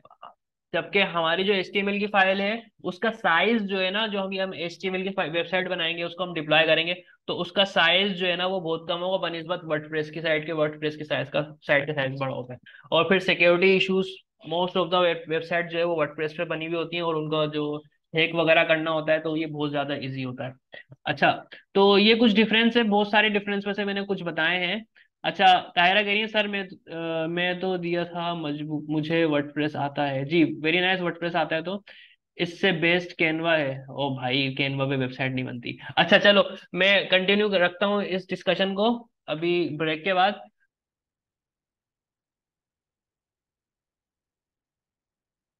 Okay, very nice. अच्छा, सबसे पहले एक चीज क्लियर कर दूं कि अभी जाहिद भाई ने जो है वो एक सवाल किया था कैनवा के ऊपर कि शायद वेबसाइट का कह रहे थे कि वेबसाइट बना सकते हैं। तो जिस जी हाँ, बिल्कुल जिस तरह से हम उस पे वर्डप्रेस पे वेबसाइट बना रहे होते हैं, उस तरह से कैनवा पे भी बना रहे होते हैं। कैनवा का मैंने अभी अभी जो है वो जाहिद भाई के कहने पे देखा, तो उसमें जो है वो वेबसाइट बनाने का भी फीचर है, तो बहुत ही अमेजिंग टूल है। उसके अंदर काफी चीजें जो है ना आप ड्रैग एंड ड्रॉप के जरिए कर रहे होते हैं, बहुत सारे उसमें टूल्स कैनवा प्रोवाइड कर रहा होता है, जिसमें से एक वेबसाइट भी है। तो इस तरह के ना बेशुमार टूल्स आपके जो है ना मौजूद है मार्केट में। बहुत सारे टूल्स मौजूद हैं मार्केट में, जिनके जरिए हम ड्रैग एंड ड्रॉप करके जो है वो हम चीजें बना रहे होते हैं। तो याद रखें, जब भी कोई ना कोई आसानी आती है ना, तो उसके अंदर कोई ना कोई ट्रेड ऑफ होता है। ट्रेड ऑफ क्या क्या किसे कहते हैं हम? ट्रेड ऑफ कहते हैं हम कि किसी का अगर फायदा है ना, तो कोई ना कोई नुकसान उसके साथ लाजमी होता है। ठीक है। तो जैसे मिसाल के तौर पे वर्डप्रेस है। अब वर्डप्रेस पे मेजरली आप पूरे इंटरनेट पे देखेंगे ना, यूं कह लें आप कि 80%, या अगर मैं थोड़ा मजीद भी ज्यादा कर लूं तो वो भी कुछ गलत नहीं होगा, 80% वेबसाइट जो है ना आपको किस पे मिलेंगी? वेबसाइट्स की बात कर रहा हूँ, जस्ट वेबसाइट लैंडिंग पेजेस वगैरह की बात कर रहा हूँ, सिंपल वेबसाइट्स की बात कर रहा हूँ, वो आपको मिलेंगी वर्डप्रेस के ऊपर। वर्डप्रेस बहुत इजी टू यूज है, आपने जस्ट ड्रैग एंड ड्रॉप करके वेबसाइट बनानी है, आपने उसमें कोई कोडिंग नहीं लिखनी। लेकिन याद रखें कि वर्डप्रेस आप अपनी जो एक प्रोफेशनल वेबसाइट है, जो कि आप जिसके अंदर अगर आप परफॉर्मेंस भी चाह रहे हैं, और उसके अंदर कोई एप्लीकेशन लाइक एक ऐप है कोई आपकी, तो उसके लिए हम जो है ना कभी भी वर्डप्रेस को यूज नहीं करते। तो वर्डप्रेस के अंदर आपको फंक्शनैलिटीज जो है ना ऐड करने के लिए आपको प्लगइन्स की नीड होती है। प्लगइन्स आपको जो इसके अंदर जो है ना इंस्टॉल करने होते हैं उस फंक्शनैलिटी को लगाने के लिए। मिसाल के तौर पे मैं अपनी वेबसाइट के अंदर एक रेस्टोरेंट की वेबसाइट में बनाना चाह रहा हूँ, तो अब उसके अंदर मुझे क्या फंक्शनलिटी चाहिए होगी? उसमें चाहिए होगी मुझे फंक्शनलिटी सीट रिजर्वेशन की ना, कि कोई शख्स जो है वो इस डेट के ऊपर और इस टाइम के ऊपर सीट को रिजर्व कर सकता है, इस टेबल को रिजर्व कर सकता है वो। तो अब ये फंक्शनैलिटी है, तो इस फंक्शनैलिटी को लगाने के लिए मुझे उसके प्लगइन्स को इंस्टॉल करना पड़ता है। ठीक है। अब जब बात प्लगइन्स की आ जाती है ना, तो प्लगइन्स फ्री नहीं होते, हर प्लगइन फ्री नहीं होता। आपको हो सकता है कि टेबल रिजर्वेशन पे आपको कोई प्लगइन मिल जाए, आपने वो लगा दिया, तो उसके अंदर बेसिक फीचर होंगे, उसके मजीद एडवांस फीचर को आपको यूज करने के लिए क्या करना पड़ेगा? उसको बाय करना पड़ेगा, या तो उसकी सब्सक्रिप्शन आपको बाय करनी पड़ेगी। ठीक है। इसी तरह से इसके दीगर प्लगइन्स होते हैं वो आपको बाय करने होते हैं। लाइक सबसे अहम प्लगइन होते हैं कि इसकी जो वेबसाइट की परफॉर्मेंस है, यानी कि इसका लोड होना, कितनी जल्दी ये लोड हो जाती है। तो क्योंकि इसके अंदर कोड बहुत होता है, इसका ड्रैग एंड ड्रॉप का जो बिहेवियर है उसको मैनेज रखने के लिए, यानी कि आप अगर सिंपल एक वेबसाइट बनाते हैं वर्डप्रेस पे और उसमें सिर्फ आप एक हेडिंग प्रिंट करते हैं, जस्ट हेलो वर्ल्ड की ना एक हेडिंग प्रिंट करते हैं, तो उसके अंदर आप जब देखेंगे ना तो बेशुमार उसके अंदर ना कोड जो है ना ऑलरेडी लिखा हुआ होगा, जो कि उस हेलो वर्ल्ड को प्रिंट कराने में मदद दे रहा होगा। ठीक है, वो वाला कोड। जबकि आपका जो HTML की अगर फाइल होगी उसके अंदर सिर्फ हेलो वर्ल्ड का सिर्फ एक लाइन का कोड होगा। तो बात क्या समझ में आई? बात ये समझ में आई कि उसके अंदर उस वेबसाइट को फास्ट बनाने के लिए भी आप प्लगइन्स को यूज कर रहे होते हो। मतलब हर एक चीज के लिए आप जब प्लगइन्स को यूज करते हैं ना, तो प्लगइन के अंदर अपना एक कोड अलग होता है जो कि प्लगइन को रन कर रहा होता है, और वो कोड जो वेबसाइट को कनेक्ट करता है उस प्लगइन के साथ और फिर उसकी फंक्शनलिटी को एनेबल करता है, वो अलग कोड। मतलब आप जो है वो अपनी वेबसाइट का जो साइज है, उसका जो लोडिंग टाइम है, वो आपका जो है वो बढ़ रहा होता है के अंदर, फिर आप उसको प्लगइन्स के जरिए रिजॉल्व कर रहे होते हैं। और अगर आपको कोई ना कोई फंक्शनलिटी, कोई ऐसी वेबसाइट आपको बनानी है, कोई ऐसी एप्लीकेशन बनानी है जो कि क्लाइंट की रिक्वायरमेंट के मुताबिक है, यार इसके अंदर ऐसा फीचर हो, फना फीचर हो, तो आप वो फीचर्स ऐड करने के लिए आप वर्डप्रेस को कभी भी यूज नहीं करते। लाइक मिसाल के तौर पे मैं कह दूं आपसे, कौन सी वेबसाइट, लाइक रुके जरा सोचने दो थोड़ा सा। एक यूज केस आपको बताऊं ना मैं, मिसाल के तौर पे फेसबुक है। फेसबुक टाइप की सोशल मीडिया ऐप आपको बनानी है, ठीक है, बहुत ही कॉम्प्लेक्स इसका स्ट्रक्चर है। तो इस तरह की जो एप्लीकेशन है उसको बनाने के लिए आप कभी भी जो है वो वर्डप्रेस या CMS वगैरह यूज नहीं करेंगे। इसके लिए आपको अपनी कोडिंग खुद ही लिखनी होगी, कस्टम लॉजिक आपने खुद ही बनानी होगी। इसी तरह से और सोचता हूँ जरा मैं एग्जाम्पल, लाइक वॉइस रिकॉर्डिंग। मिसाल के तौर पे आपको जो है वो एक वॉइस रिकॉर्डिंग वगैरह का फीचर आपने रखना है और उसके अंदर आपको बहुत सारी फंक्शनलिटीज चाहिए, ऐसा हो तो वो हो, यहाँ पे हमारी जो एप्लीकेशन है वो क्लाउड पे उसको सेव कर रही हो, दीगर जो क्लाउड है उनको लिंक करा रही हो वो, और आपकी जो फाइल्स है उनके अंदर कोई एडिटिंग का भी ऑप्शन हो उसके अंदर के, आपकी फाइल ऑडियो को जो है वो एडिट कर लिया जाए, क्रॉप कर लिया जाए, उसके अंदर जो है वो क्वालिटी वॉइस को वॉल्यूम कम कर दिया जाए, वॉइस का इंक्रीज कर दिया जाए, पिच कम कर दी जाए, ज्यादा कर दिया जाए। तो मतलब पूरी उसके अंदर आपने वॉइस रिकॉर्डिंग के सॉफ्टवेयर के अंदर आपने बेशुमार उसमें एडिटिंग दे दी, ठीक है ना। तो इस तरह की वेबसाइट जो है ना आप वर्डप्रेस या CMS वगैरह पे आप नहीं बनाते, इसके लिए आप कस्टम कोडिंग करते हैं। और वो कस्टम कोडिंग भी जो होती है वो आप HTML CSS पे नहीं कर रहे होते, उसके लिए आप इनसे बेहतर चीजें यूज कर रहे होते हैं, जो कि होती है आपकी रिएक्ट या नेक्स्ट जेस, वो आप यूज कर रहे होते हैं। अब आपको ये चीजें जो है वो जब आप, आपका एक तरह से जब आप एक फील्ड चूज करेंगे जब वेबसाइट की, तो आपको HTML CSS पे वेबसाइट नहीं बनानी होगी, आपको इससे एडवांस चीज पे वेबसाइट बनानी होगी जिसके अंदर आप यूज HTML CSS ही कर रहे होंगे, लेकिन आपको उसके, लाइक मिसाल के तौर पर रिएक्ट है, एक टेक्नोलॉजी रिएक्ट है, उसके अंदर हम क्या करते हैं, हम उसके अंदर कंपोनेंट को जो है वो ब्रेक डाउन कर देते हैं। तो अब जो है ना ये कुछ एडवांस वाली चीजें हो रही है, तो काफी संभल के इस्तेमाल करना पड़ रहा है, कहीं आप लोगों को जहन में ये जो है वो चीजें लगे कि यार ये तो बहुत ज्यादा डिफिकल्ट है, ये मुश्किल जो है ना, बड़ी टर्मिनोलॉजी आज जो है वो यूज हो रही है।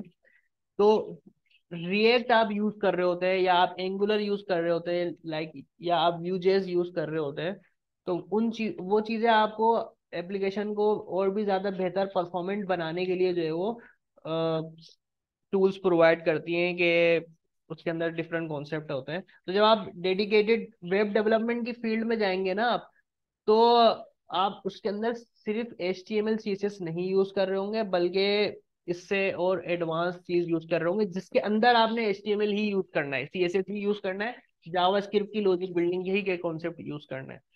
तो काफी अच्छा, लाइक मिसाल के तौर पे इन्होंने मिसाल दी जाहिद भाई ने व्हाट्सएप की, तो डेस्कटॉप व्हाट्सएप आप यूज करते हैं, ब्राउजर में आप ओपन करते हैं व्हाट्सएप को, तो आप ये जो इस तरह की एप्लीकेशन है ये आप वर्डप्रेस पे या कैनवा पे नहीं बनाएंगे। इसके लिए आपको, आप चाहें तो HTML CSS के ऊपर ही बना सकते हैं, लेकिन HTML CSS को और बेहतर तरीके से लिखने के लिए आप रिएक्ट जैसी लाइब्रेरीज, स्नेक जैसी लाइब्रेरीज को जो है वो आप यूज कर रहे होते हैं, और उनके जरिए जो है ना आप एप्लीकेशन को बना रहे होते हैं। आपका प्रोसेस जो है वो ये रिएक्ट नेक्स्ट जिस टाइप की चीजें उस प्रोसेस को फास्ट बना देती हैं।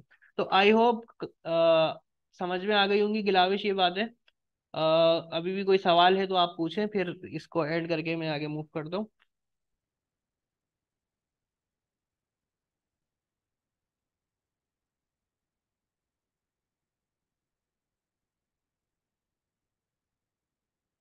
ठीक है, प्लेजर। ओके, तो ये हमारा जो CSS का टॉपिक था ये कंप्लीट हो गया अल्हम्दुलिल्लाह। टॉपिक CSS का नहीं, एक्चुअली कलर का। अब नेक्स्ट टॉपिक जो है वो हमारा क्या है देखते हैं जरा, लेकिन पढ़ेंगे नहीं, देखना है, टेक्स्ट का टॉपिक है। नहीं, वर्डप्रेस प्रैक्टिस, भाई देखिए, प्रैक्टिस करने में टाइम जाया नहीं करना ना यार। तो वर्डप्रेस के अंदर ना कंपटीशन बहुत बुरे तरीके से भरा पड़ा है, ठीक है। क्यों भरा पड़ा है? वो इसलिए भरा पड़ा है कंपटीशन, क्योंकि उसके अंदर ना आपने इतनी मेहनत नहीं करनी। उसके अंदर आपने जस्ट आपने ओपन करना है वर्डप्रेस को, ड्रैग एंड ड्रॉप करके एक वेबसाइट बना के देनी है। तो इस तरह के जो है ना और भी कॉम्पिटिटर्स आपके मौजूद हैं जो कि ये काम कर रहे हैं। तो कंपटीशन उसके अंदर वर्डप्रेस वाली चीजों के अंदर बहुत ज्यादा है। लेकिन एक ऐसी एप्लीकेशन बनाना जो कि क्लाइंट की रिक्वायरमेंट के मुताबिक है, जिसमें आपने कुछ फंक्शनैलिटीज जो है वो ऐड करनी है, आपने कस्टम काम करना है, ठीक है। तो ये पर्सन टू पर्सन वेरी करती है, और हर शख्स जो है ना इस चीज का माहिर नहीं हो सकता। तो जब आपकी लॉजिक बिल्डिंग अच्छी होगी ना, तो आपको वर्डप्रेस पे बिल्कुल भी जाने की जरूरत नहीं है। आप फिर ये रिएक्ट जेएस जैसी टेक्नोलॉजीज के ऊपर जो है ना वेबसाइट आप बना रहे होते हैं, जिसके अंदर वर्डप्रेस के मुकाबले में इतना कंपटीशन नहीं है। हर दूसरा बंदा जो है ना वर्डप्रेस पे वेबसाइट बनाता है और अपने आप को जो है वो डेवलपर कहता है। मैं उसको डेवलपर नहीं कहता, मैं उसको एक तरह से कह लें वेबसाइट डिजाइनर कहता हूँ। वर्डप्रेस पे जो है ना आप वेबसाइट डिजाइन करते हैं। जैसे आप कैनवा टूल है मिसाल के तौर पे, कैनवा के अंदर आप क्या कर रहे होते हैं, डिजाइनिंग कर रहे होते हैं। इस चीज को यहाँ पे लगा दिया, उस चीज को जो है ना आपने यहाँ जो है वो लगा दिया। एक minute.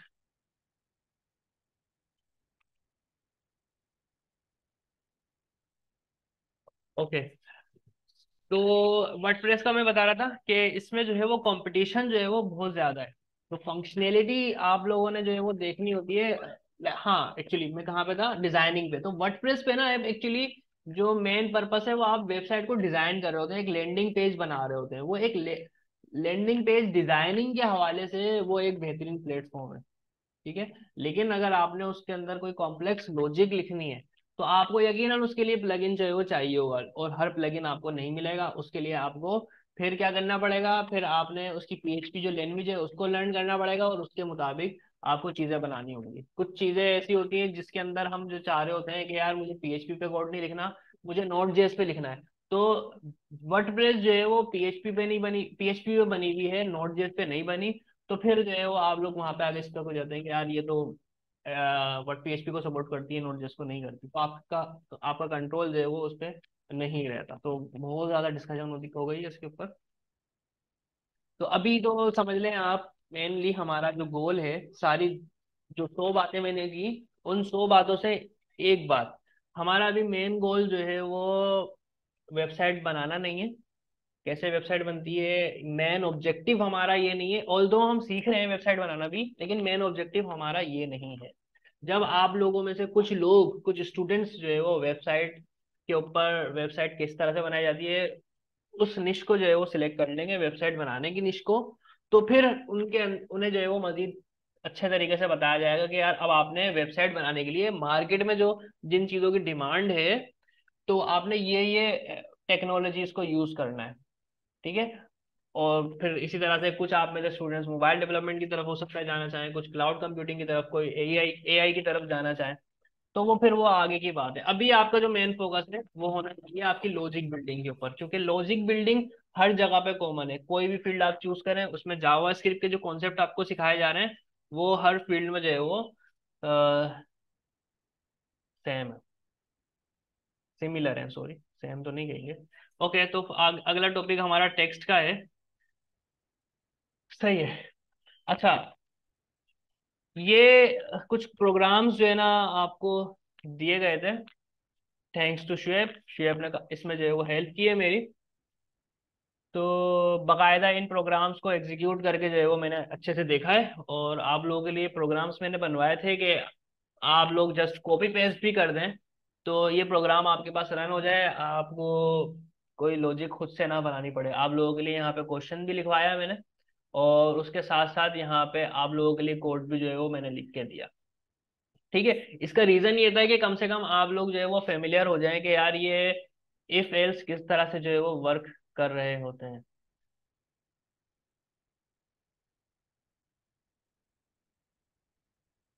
Okay, ignore, ignore actually if else को नहीं, मैसेज जो था उसको।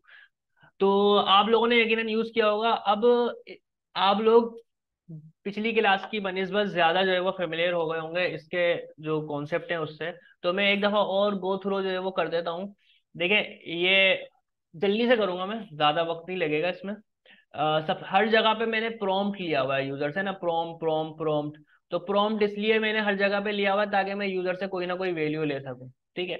यहाँ पे मैंने क्या कराया है, इफ की कंडीशन के अंदर मैंने एक मॉड्यूलस यूज किया है, नम मॉड्यूलस 2 इक्वल टू 0, यानी कि रिमाइंडर जब 0 हो जाए किसी नंबर का तो वो जो नंबर है वो एक ओड नंबर है, वो एक ओड नंबर है, और अगर रिमाइंडर 0 नहीं होता वो एक इवन नंबर है। मैं इसको आपको एक एग्जाम्पल के जरिए समझाता हूँ। Where should I write. जी, आप सस्पेंस नहीं डाला करें, आप क्वेश्चन किया करें, वन क्वेश्चन के बजाय आप डायरेक्ट क्वेश्चन लिख सकते हैं। ओके। अच्छा, मैं यहाँ पे एक वाइट कलर लेता हूँ, मिसाल के तौर पे देखें ये मैंने यहाँ पे लिखा 5 और यहाँ लिखा मैंने 2। तो 2 के टेबल में 2 टाइम्स 4 आता है, और यहाँ पे रिमाइंडर बचा आपका 1। ठीक है। क्या बचा, रिमाइंडर 1 बचा। अब मैंने यहाँ पे चेक किया हुआ है कि यार ये जो नम है इसका जब मॉड्यूलस 2 निकले वो इक्वल इक्वल टू 0 हो, अगर 0 होगा एक्चुअली, क्या कहना है, one question, triple, what is triple equal to, what is this. Okay, मैं आपको बताता हूँ इसके बारे में, ट्रिपल इक्वल टू के बारे में। ये देखें, यहाँ पे क्या लिखा है मैंने, 2 और 2 टाइम्स 2, और फिर मैं इस प्रोग्राम को ना रन करता हूँ, एक चीज देखनी है मुझे।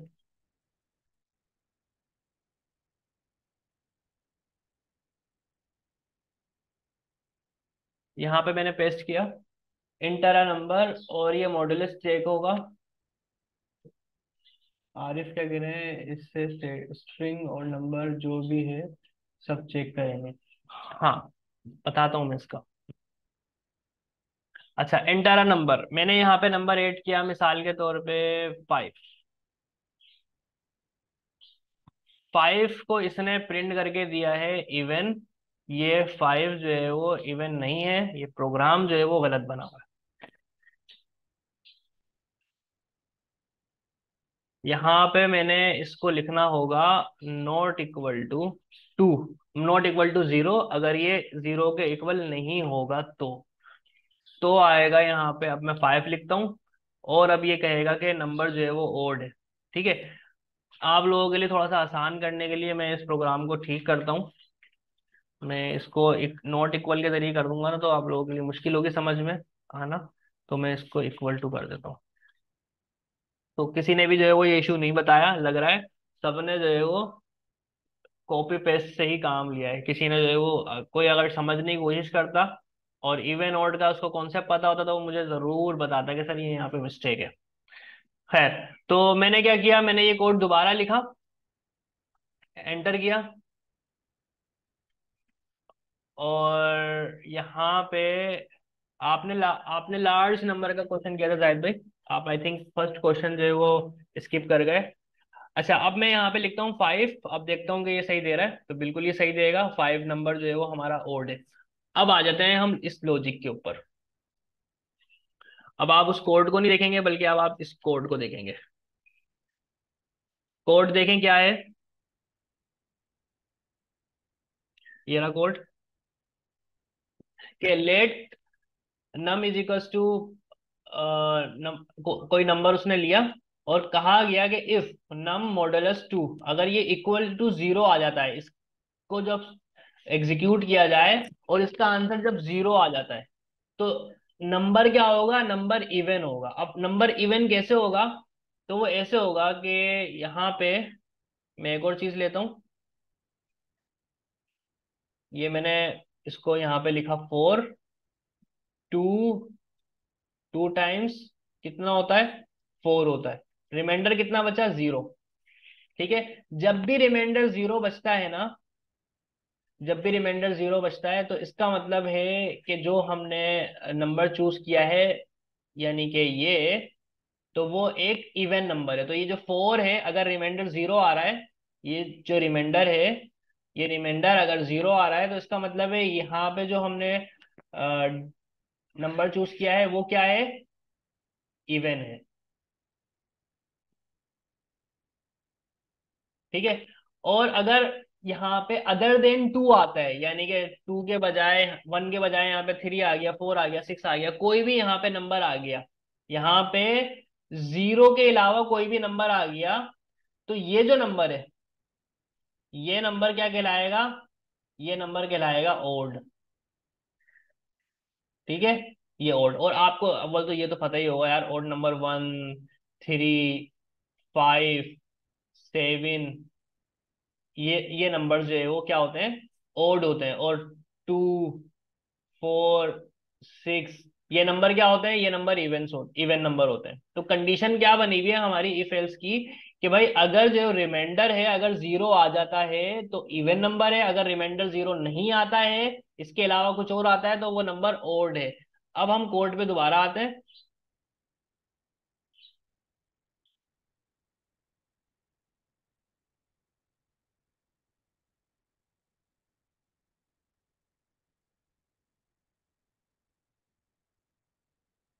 अब हम कोड पे दोबारा आते हैं। तो यहाँ पे देखें कोड में क्या है, if num modulus 2 equal equal to 0, तो यानी कि रिमाइंडर, अगर इसको यूं माने आप, रिमाइंडर अगर 0 आ जाए तो वो नंबर जो आपने प्रोवाइड किया है वो इवन है, और अगर ना आए तो ये ओड है। अब बताएं मुझे, ये क्वेश्चन आप लोगों के समझ में आया है या नहीं आया। समझ में आ गया तो बताएं, नहीं आया तो मुझे बताएं, क्लियर है या नहीं।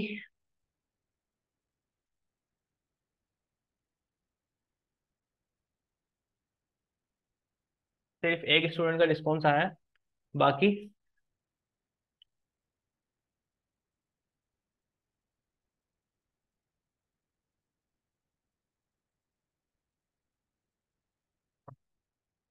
हमारी क्लास में ऐसे भी स्टूडेंट्स मौजूद हैं जिनके लिए ये जो है ना, जो मैं सब कुछ समझा रहा हूँ वो एबीसीडी है। वो बेचारे बड़ा पेशेंस होते हैं। आई अप्रिशिएट देम, कि बड़े सुकून से वो इन चीज़ों को देख रहे होते हैं। तो जैसे कि अभी आरिफ कह रहे हैं, आसान क्वेश्चन है सर। तो आरिफ भाई, अगर आसान क्वेश्चन है, आपने गलती क्यों नहीं निकाली, वाई। इतना आसान क्वेश्चन है और फिर आपने जो है वो ये गलती नहीं बताई कि सर इसमें ये मिस्टेक है, गलत लॉजिक लिखी हुई है और इवन ऑड की। तो ये तो बहुत बुरी बात है यार। तो जो मतलब एक्सपर्ट बंदे बैठे हुए हैं जिनको ये चीजें पता है, तो वो गलतियां नहीं निकालेंगे तो यार कौन निकालेगा, है। खैर, तो ये इवन और ऑड था। नेक्स्ट क्वेश्चन दिया हुआ है, create program that ask the user for their age and then sir, date. अच्छा, जैन कुछ कह रहे हैं। जी जैन आपने भाई। कहा आपने कहा आपने गलती क्यों नहीं निकाली, हमने देखा सर। पहले तो आपने भी कहा था कि आपने सारे कोड देख के चेक करे हुए हैं तो सारे एक्यूरेट हैं। आपने कैसे गलती नहीं निकाली थी? अरे भाई, इंसान है, खताकार है, इंसान ही तो खता का पुतला है भाई, गलती का पुतला है, क्या करे। लेकिन आप लोगों ने इतने सर बुरे रीजन तरीके ये से किया कि आप लोगों ने। रीजन ये है कि sometimes- मुझसे मेन ये तो रीजन ये समटाइम इतना इजी होता है कि मेरा देखने का भी दिल नहीं कर रहा। मतलब कि इतनी आसान चीज को मैं क्यों देखूं। तो मैंने तो फोकस ही नहीं करा, मतलब इतनी आसान है तो सही लिखी हुई होगी, इसमें कोई मुश्किल तो है नहीं। चलो भाई, आज जो है वो पता चल गया, कभी कभी जो है वो आसान चीजें भी जो है वो बहुत ज्यादा मिस्टेक के साथ होती है। Got it. अच्छा, आरिफ भाई कह रहे हैं कि सर आप पे भरोसा है। ओहो भाई, मेरे पे भरोसा ना करो, जावा स्क्रिप्ट नहीं छोड़ता किसी को भी। कंप्यूटर वही प्रिंट करता है जो उसको दिया जाता है।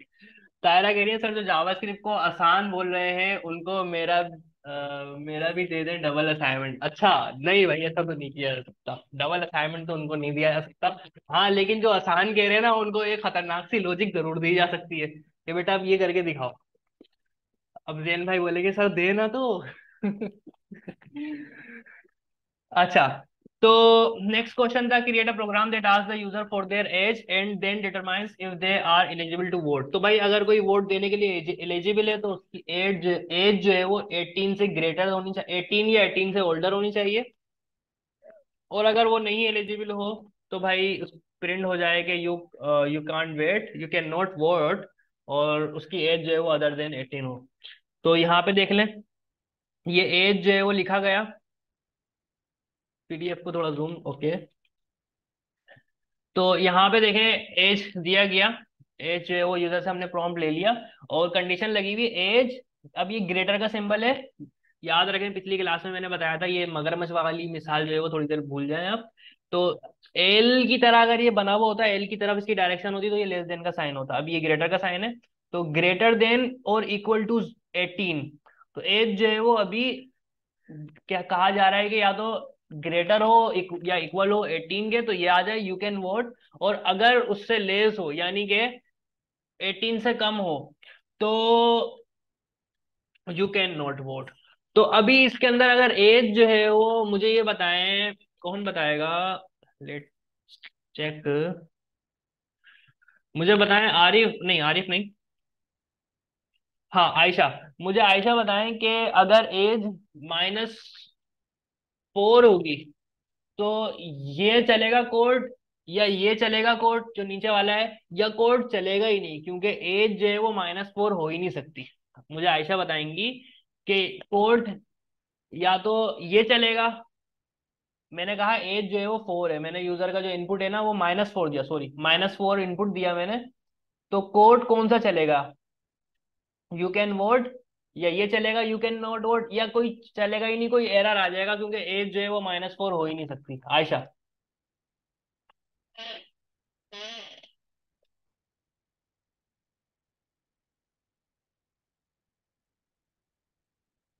हरियप, हरियप, हरियप।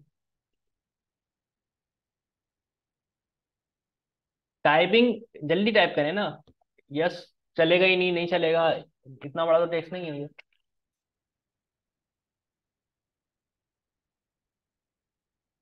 नहीं चलेगा। ठीक है, फातिमा बताएं, कोड चलेगा या नहीं चलेगा, या इनमें से यू कैन वोट आएगा या you can not vote? Fatima.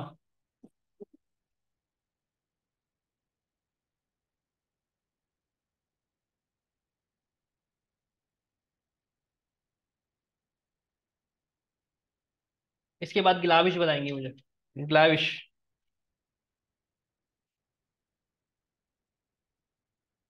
You can not vote चलेगा, फातिमा कह रही है, ठीक है। ग्लाविश।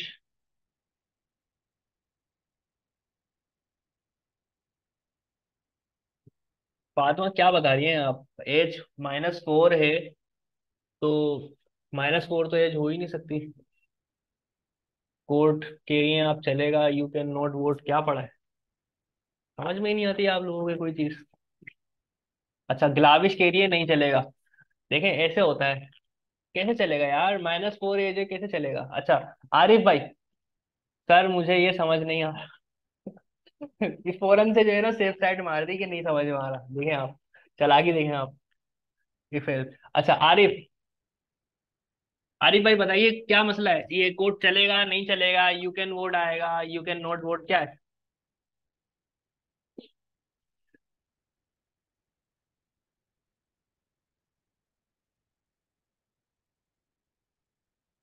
ओके, आज आपको दोबारा देखना था तो आज क्यों देखना था भाई, पूरा वीक था।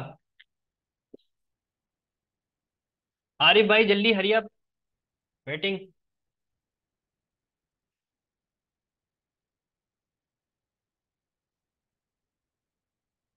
आरिफ भाई क्या कोड एग्जीक्यूट कर रहे हैं?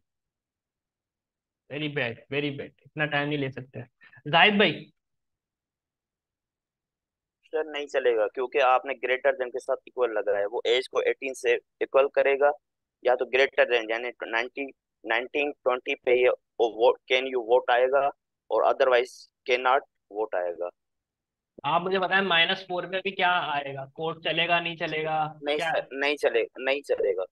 कुछ भी प्रिंट नहीं होगा? नहीं सर, ये यू कैन नॉट आएगा। तो फिर चलना हुआ ना कोड को, अगर यू कैन हाँ नॉट तो वोट आ रहा हाँ, है तो कोड ये चलेगा। आएगा। हाँ, ये कोड चलेगा, यू कैन यानी कि नॉट। -4 पे ये कोड चलेगा, एल्स वाला। जी सर। अच्छा।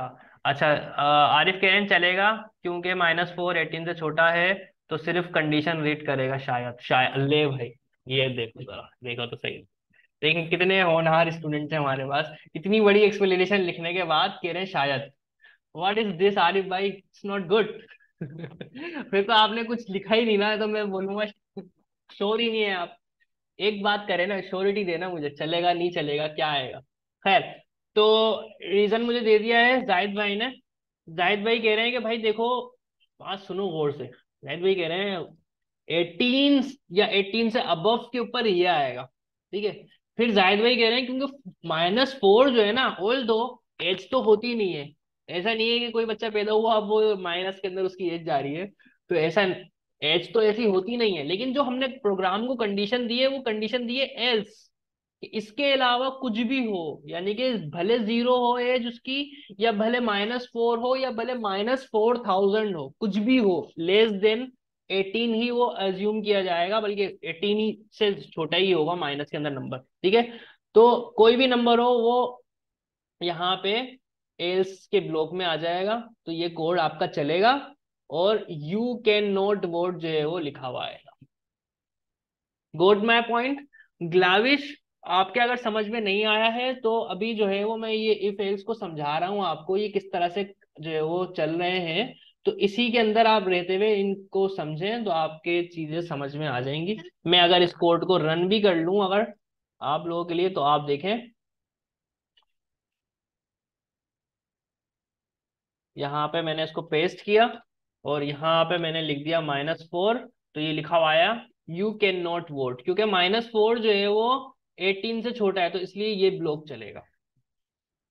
अच्छा, नेक्स्ट क्या दिया हमारी, create a program that asks the user for two numbers and determines which one is larger, print the larger number. ठीक है। तो अब ये कोड देखें, मैंने दो नंबर्स लिए यूजर से, नंबर 1 नंबर 2, दो नंबर्स ले लिए। मैंने कंडीशन क्या लगाई, मैंने कंडीशन लगाई कि नंबर 1 अगर ग्रेटर देन हो, यानी कि बड़ा हो नंबर 2 से, तो ये प्रिंट होकर आ जाए। इसको हम यहाँ पे लिखते हैं। ठीक है, ये जावास्क्रिप्ट का कोड हो गया हमारा। और अब मैं इसको चलाता हूँ, इसको बंद कर देता हूँ मैं।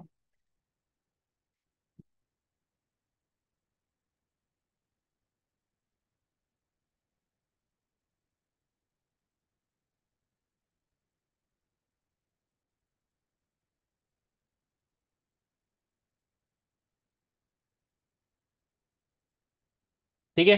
नंबर 1 मैंने लिया 5, नंबर 2 लिया मैंने 10। क्या लिखा हुआ आया, the larger number is 5, why? इसके अंदर भी कंडीशन में मिस्टेक है भाई।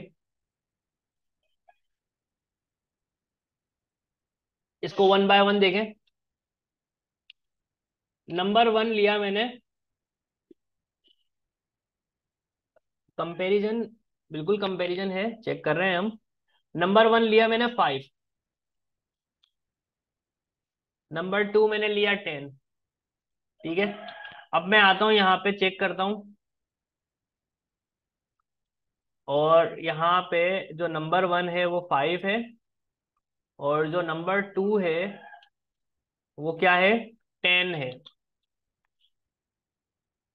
ठीक है। तो अब यहाँ पे कंडीशन चेक होगी, नंबर वन में यहाँ पे 5 मौजूद है, नंबर टू में 10 मौजूद है, क्या नंबर वन नंबर टू से बड़ा है? ग्लाविश, ग्लाविश नंबर वन नंबर टू से बड़ा है?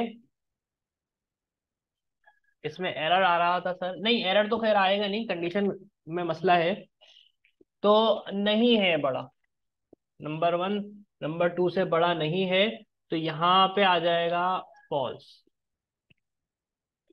यहाँ पे आ जाएगा फॉल्स, और ये कंडीशन नहीं चलेगी क्योंकि नंबर टू बड़ा है। तो कंडीशन कौन सी चलनी चाहिए? ये कंडीशन चलनी चाहिए 10 वाली। कंडीशन जो है वो जब 10 वाली चलेगी तो फिर क्या होगा आपका, ये कंसोल जो है वो प्रिंट होगा। अच्छा एक मिनट रुकें जरा, प्रिंट क्यों नहीं हुआ? प्रिंट होगा।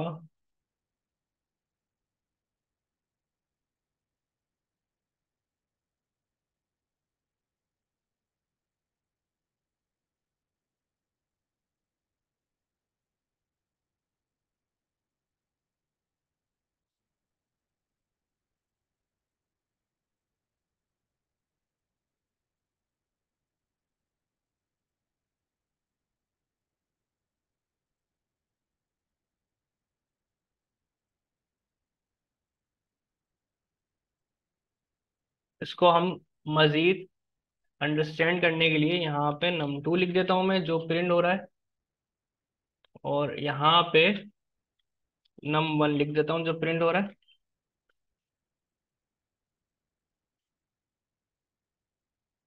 और अब देखें, एंटर द फर्स्ट नंबर मैंने 5 डाला, एंटर द सेकंड नंबर मैंने 10 डाला। अच्छा, the larger number is num one, जो कि क्या है 5 है, यानी कि ये प्रिंट कर रहा है, तो ये कंडीशन। अच्छा इसके अंदर कोई ना कोई गलती हो रही है, लाजमी सी बात है। तो ग्लाविस से मैंने पूछा था, अच्छा आवाज आ रही है ना आपको जाहिद भाई? ठीक है। तो ग्लाविश से मैंने पूछा था कि ग्लाविश मुझे जरा बताएं कि क्या ये कंडीशन फॉल्स है ट्रू है, तो ग्लाविश ने बताया कि सर 5 जो है वो 10 से ग्रेटर नहीं है। 5, यहाँ पे कंडीशन क्या बनी हुई है, num one equal to num two, यहाँ पे मैंने दिया है 5 और यहाँ पे मैंने दिया है 10। ठीक है, तो यहाँ पे नम वन में जो आएगा वो आ जाएगा आपका 5, और नम टू में जो आएगा यहाँ पे वो क्या आएगा 10। तो क्या 5 10 से बड़ा है? 5 10 से बड़ा है? तो सिंपल सी बात है, एक छोटे से बच्चे से भी पूछेंगे कि 5 10 से बड़ा है, यानी तो वो कहेगा कि नहीं सर 5 10 से बड़ा नहीं है बल्कि 5 तो छोटा है। तो यानी कि ये कंडीशन यहाँ पे हो रही है फॉल्स, 5 10 से हरगिज बड़ा नहीं है, तो ये कंडीशन हो गई फॉल्स। तो कौन सा, तो ये जो ब्लॉक है जब ये कंडीशन फॉल्स हो जाती है तो ये नहीं चलता, ये ब्लॉक ऑफ कोड नहीं चलता। कौन सा चलता है? सेकंड वाला। ठीक है, तो जब मैं आया यहाँ पे, मैंने यहाँ पे इस प्रोग्राम को रन किया, मैंने यहाँ पे पहला नंबर क्या लिखना है, पहला नंबर 5 लिखना है, मैंने यहाँ पे 5 लिखा, ओके किया, फिर मैंने 10 लिखा, फिर मैंने ओके किया। तो यहाँ पे ये क्या कह रहा है, द लार्जर नंबर इज 5। ठीक है, तो ये कौन सा कह रहा है, द लार्जर नंबर इज 5, ये कह रहा है 5 जो है वो लार्जर नंबर है, तो कंडीशन हमारी खराब हो रही है। तो उसके लिए मैंने क्या किया, मैंने कहा कि यार ये पता नहीं चल रहा कि ये वाला इफ स्टेटमेंट चल रहा है या ये वाला, तो उसके लिए मैंने क्या किया, मैंने यहाँ पे लिख दिया, जो यहाँ पे मैं प्रिंट कर रहा हूँ ना वही मैंने यहाँ लिख दिया मैंने नम वन, ताकि मुझे एटलीस्ट पता तो चले ना कि कौन सा जो है वो स्टेटमेंट चल रहा है। अच्छा अब ये ट्रबल शूटिंग जो है ना मैं आप लोगों के सामने ही कर रहा हूँ, मतलब एक इशू आ रहा है उसको इशू को रिजोल्व कर रहा हूँ मैं आप लोगों के सामने ही। मैं चाहता तो रिकॉर्डिंग ऑफ करके और फिर करके पूरा परफेक्ट प्रोग्राम बना के आप लोगों को मैं दिखाता कि यार ये देखो ये ऐसे चलेगा, और आप लोगों को कोई भी डिफिकल्टी नहीं होती, चीज जो है ना दिख जाती सामने। लेकिन वो तरीका नहीं है समझाने का, वो बिल्कुल भी सही तरीका नहीं है। तरीका ये है कि जब प्रॉब्लम आए तो उसको जो है वो सामने ही आप लोगों को दिखा के रिजोल्व किया जाए, ताकि आप लोगों की भी अंडरस्टैंडिंग बने कि डिबगिंग, एक्चुअली इसको ट्रबल शूटिंग को नहीं, इसको हम डिबगिंग कहते हैं, कि आप डिबगिंग किस तरह से करते हैं, बग किस तरह से पकड़ते हैं, ये एक्चुअली बग है प्रोग्रामिंग का बग है ये। तो मैंने क्या किया, मैंने चेक करने के लिए यहाँ पे, अच्छा एक बात और मैं बता दूं, बेफिक्र रहे, क्लास लंबी नहीं होगी, मैं सारे के सारे कंडीशंस नहीं बता रहा इफ की, नेक्स्ट क्लास पे हम इसको ले जाएंगे, अभी बस सिर्फ मैं ये वाली जो लॉजिक है वो बता के क्लास को एंड कर दूंगा, ठीक है। तो मैंने क्या किया, फिर मुझे पता नहीं चल रहा था यार कौन सा वाला चल रहा है, मैंने num1 के अंदर यहाँ पे num1 लिख दिया, num2 में यहाँ पे num2 लिख दिया। अब देखते हैं, अब दोबारा से मैं चलाऊं, तो मैंने इसको रिफ्रेश किया। अब num1 में वापस मैंने 5 डाला, num2 में मैंने 10 डाला। तो अब मैंने देखा यहाँ पे the larger number is num1 5। तो num1 को ये प्रिंट कर रहा है, यानी कि num1 वाले कंसोल को प्रिंट कर रहा है। तो कौन से कंसोल को प्रिंट कर रहा है, ये वाले कंसोल को प्रिंट कर रहा है। ऐसा ही है ना ग्लाविश, इसी कंसोल को प्रिंट कर रहा है ना ये ग्लाविश, आर यू देयर?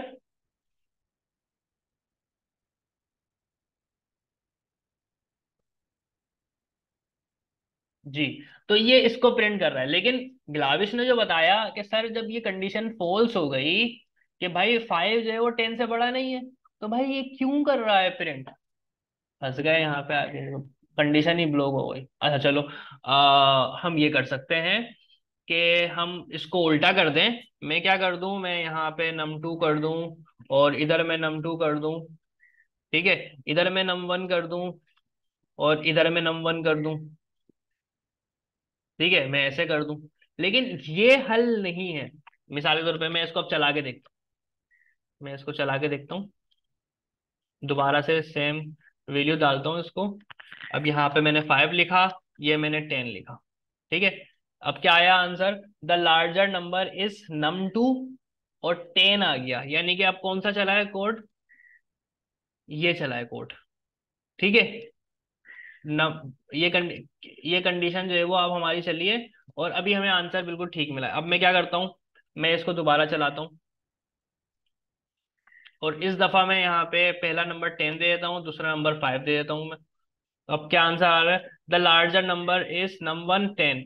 तो ये नंबर 1 10 अब यहाँ पे आगे प्रिंट हो गया, यानी कि अब ये सेकंड ब्लॉक चला। तो ये कंडीशन सही चल रही है, ठीक है ना, इसमें कोई इशू नहीं है।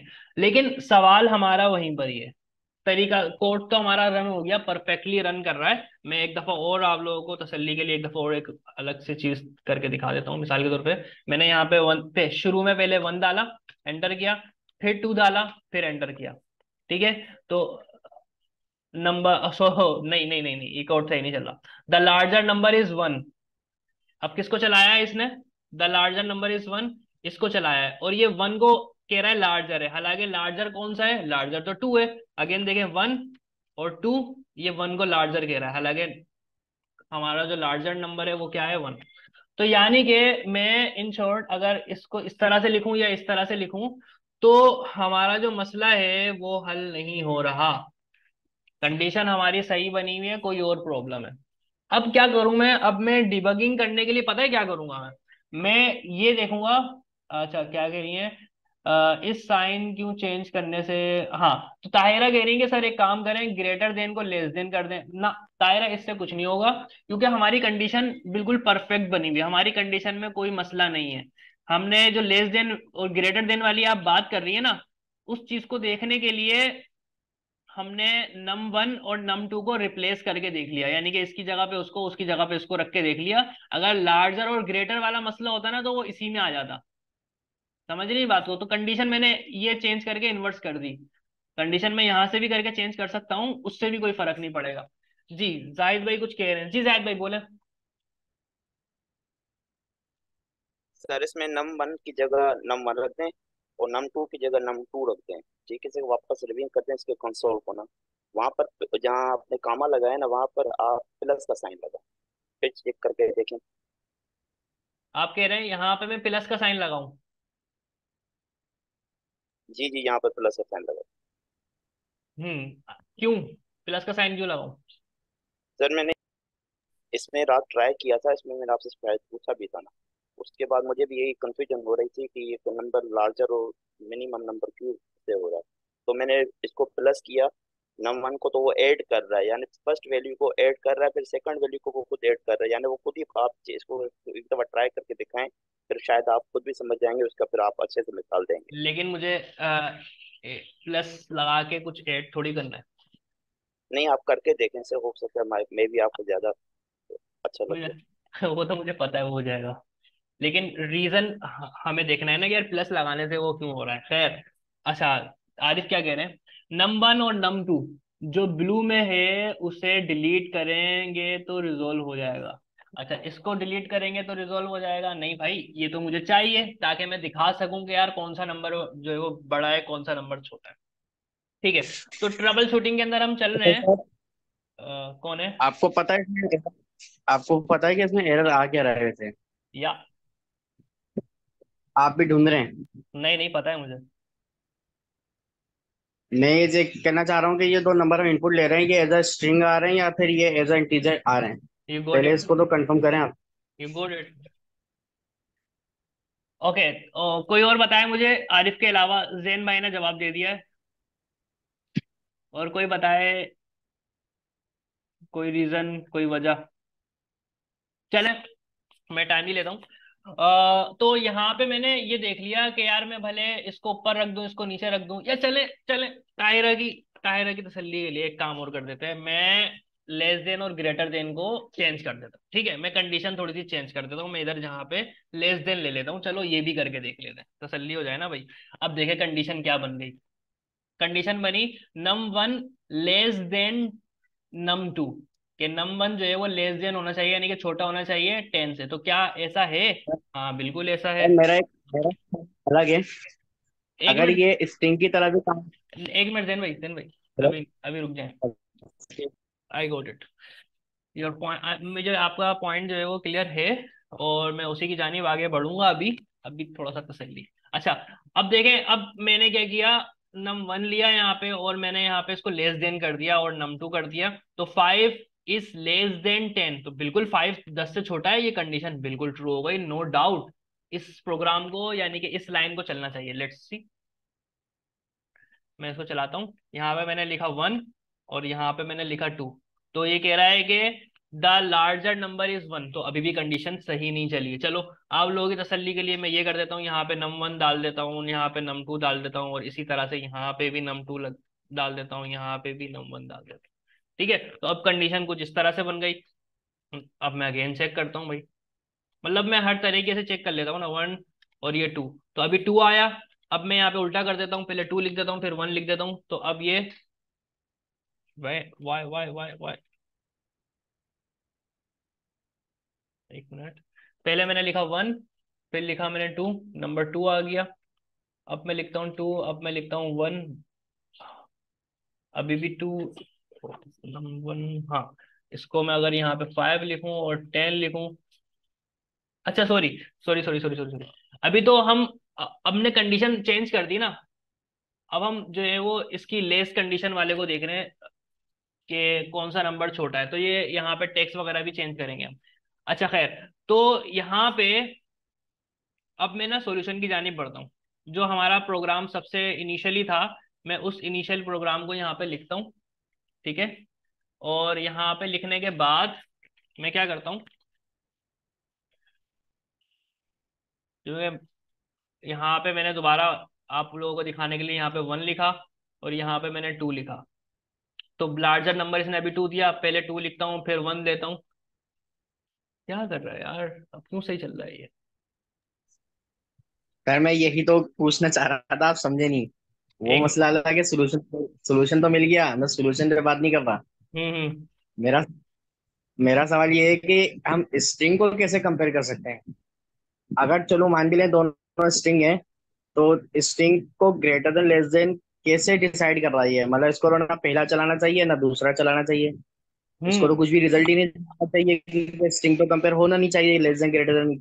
हाँ एग्जैक्टली वो बिहेवियर ना मैं अभी दिखाता हूँ, अभी मैं एक कंसोल कराऊंगा। लेकिन अभी जो है ना, इसको जो अनएक्सपेक्टेड बिहेवियर था ना, वो इसका शुरू में तो ये कंडीशन को फॉल्स कर रहा था, गलत कर रहा था, लेकिन अभी 5 दिया मैंने और मैंने 10 दिया, द लार्जर नंबर इज 5। तो अब देखें, ये 5 को जो है वो लार्जर नंबर कह रहा है, मैं 1 देता हूँ और 2 देता हूँ। हाँ, तो ये कुछ नंबर्स के साथ सही चल रहा है और कुछ नंबर्स के साथ सही नहीं चल रहा। 5 अगर दिया मैंने और फिर यहाँ पे 10 दिया, यानी कि पहला नंबर छोटा दिया, दूसरा नंबर मैंने बड़ा दिया। तो अब ये क्या कह रहा है, the larger number is num 1 5। तो ये गलत दे रहा है आंसर, ठीक है। और अगर मैं यहाँ पे लिखता हूँ 1 और फिर मैं लिखता हूँ 2, तो अब ये num2 दे रहा है, तो अब ये सही दे रहा है। मतलब जो बिहेवियर समझ में आया ना, ये बार बार की कोडिंग करके, बार बार चीजें चेंज करके और हटा के, समझ में ये आया कि एक कंडीशन पे ये सही चल रहा है और दूसरी कंडीशन पे ये सही नहीं चल रहा। मैं एक दफा, आखिरी दफा और रिपीट करके दिखाता हूँ। देखिए मैंने पहले क्या डाला, छोटा नंबर 5, फिर मैंने बड़ा नंबर डाला 10। आंसर क्या आया, द लार्जर नंबर इज 5, सही है, जो कि गलत आया। लार्ज नंबर जो है वो क्या है, 10 है। 10 आना चाहिए था, 5 आया। अब मैं चलाता हूँ, अब मैं यहाँ पे 1 लिखा मैंने और यहाँ पे मैंने लिखा 2। अब क्या आना चाहिए, पिछले गलत कोड के मुताबिक 1 आना चाहिए, लेकिन अब 1 नहीं आ रहा, 2 आ रहा है। अब ये सही नंबर दे रहा है, तो इसका बिहेवियर सही नहीं चल रहा, कोई ना कोई मिस्टेक कर रहा है। अब आते हैं हम यहाँ पे, अब देखें क्या मसला था इसके अंदर। इसके अंदर जो मसला था वो देखने के लिए मैं एक और काम करता हूँ, मैं यहाँ पे कंसोल कराता हूँ, ठीक है। मैं यहाँ पे क्या कंसोल कराता हूँ, मैं चेक करता हूँ कि यार मैं अगर नंबर 1 डालूं और यही कंडीशन लिखूं और मैं num2 लिखूं, ठीक है, और फिर मैं जो है वो यहाँ पे लिखता हूँ num1 में क्या आया है हमारा, मिसाल के तौर पे यहाँ पे मैंने लिख दिया 5 और num2 में क्या आया है हमारा 10, ठीक है। यहाँ पे num1 में 5 है, num2 में 10 है, तो क्या num1 ग्रेटर देन num2 है? नो। तो इसका आंसर आना चाहिए फॉल्स, फॉल्स। ऐसा ही है ना ग्लाविश, तायरा, ऐसा ही है ना? इसका आंसर फॉल्स ही आना चाहिए ना। अभी फिलहाल इसको हम इग्नोर कर देते हैं, अभी सिर्फ हम इस कंसोल के ऊपर तवज्जो देते हैं, ठीक। तो num1 ग्रेटर देन num2 नहीं है, तो इसका आंसर आना चाहिए यहाँ पे फॉल्स। चेक करते हैं कंडीशन। मैं यहाँ पे क्या करता हूँ, यहाँ पे मैंने 5 डाला, यहाँ पे मैंने 10 डाला, तो ये पकड़ा गया बग। क्या बग है, ये यहाँ पे आना चाहिए फॉल्स, लेकिन आ रहा है ट्रू। तो ट्रू आने की वजह से वो हमारी कंडीशन खराब हो रही है। फिर मैं आया यहाँ पे, अब मैं क्या करता हूँ, यहाँ पे लिखता हूँ 1 और यहाँ पे लिखता हूँ 2, ठीक है। मैं कह रहा हूँ कि num1 ग्रेटर देन num2 है, यानी कि नंबर 1 जो 1 है, ये 1 क्या नंबर 2 से बड़ा है? तो नहीं है, अभी भी फॉल्स आना चाहिए। Let's check. यहाँ पे डाला 1, यहाँ पे डाला 2, तो ये आ रहा है फॉल्स। तो ये जावा स्क्रिप्ट का आप कह सकते हैं कि ये अजीबोगरीब बिहेवियर है, कि अगर एक चीज को वो गलत इंटरप्रेट कर रहा है तो यहाँ पे भी करनी चाहिए। तो ये स्ट्रिंग के अंदर वैल्यू को सही जो है वो हमें नहीं दे रहा। एक्चुअली मैं स्ट्रिंग भी गलत बोल रहा हूँ, बस इसको आप ये समझें कि अभी कंडीशन जो ये जो चल रही है ना, ये कंडीशन सही से नहीं चल रही। ट्रू और फॉल्स जो आने चाहिए वो सही से नहीं आ रहे। अच्छा, ताहिरा कह रही है सर ये इवन और ओड में मसला तो नहीं करेगा। ये इवन और ओड में भी समहाउ कर सकता है, ये चीज जो है वो कर सकती है मसला, यू आर राइट।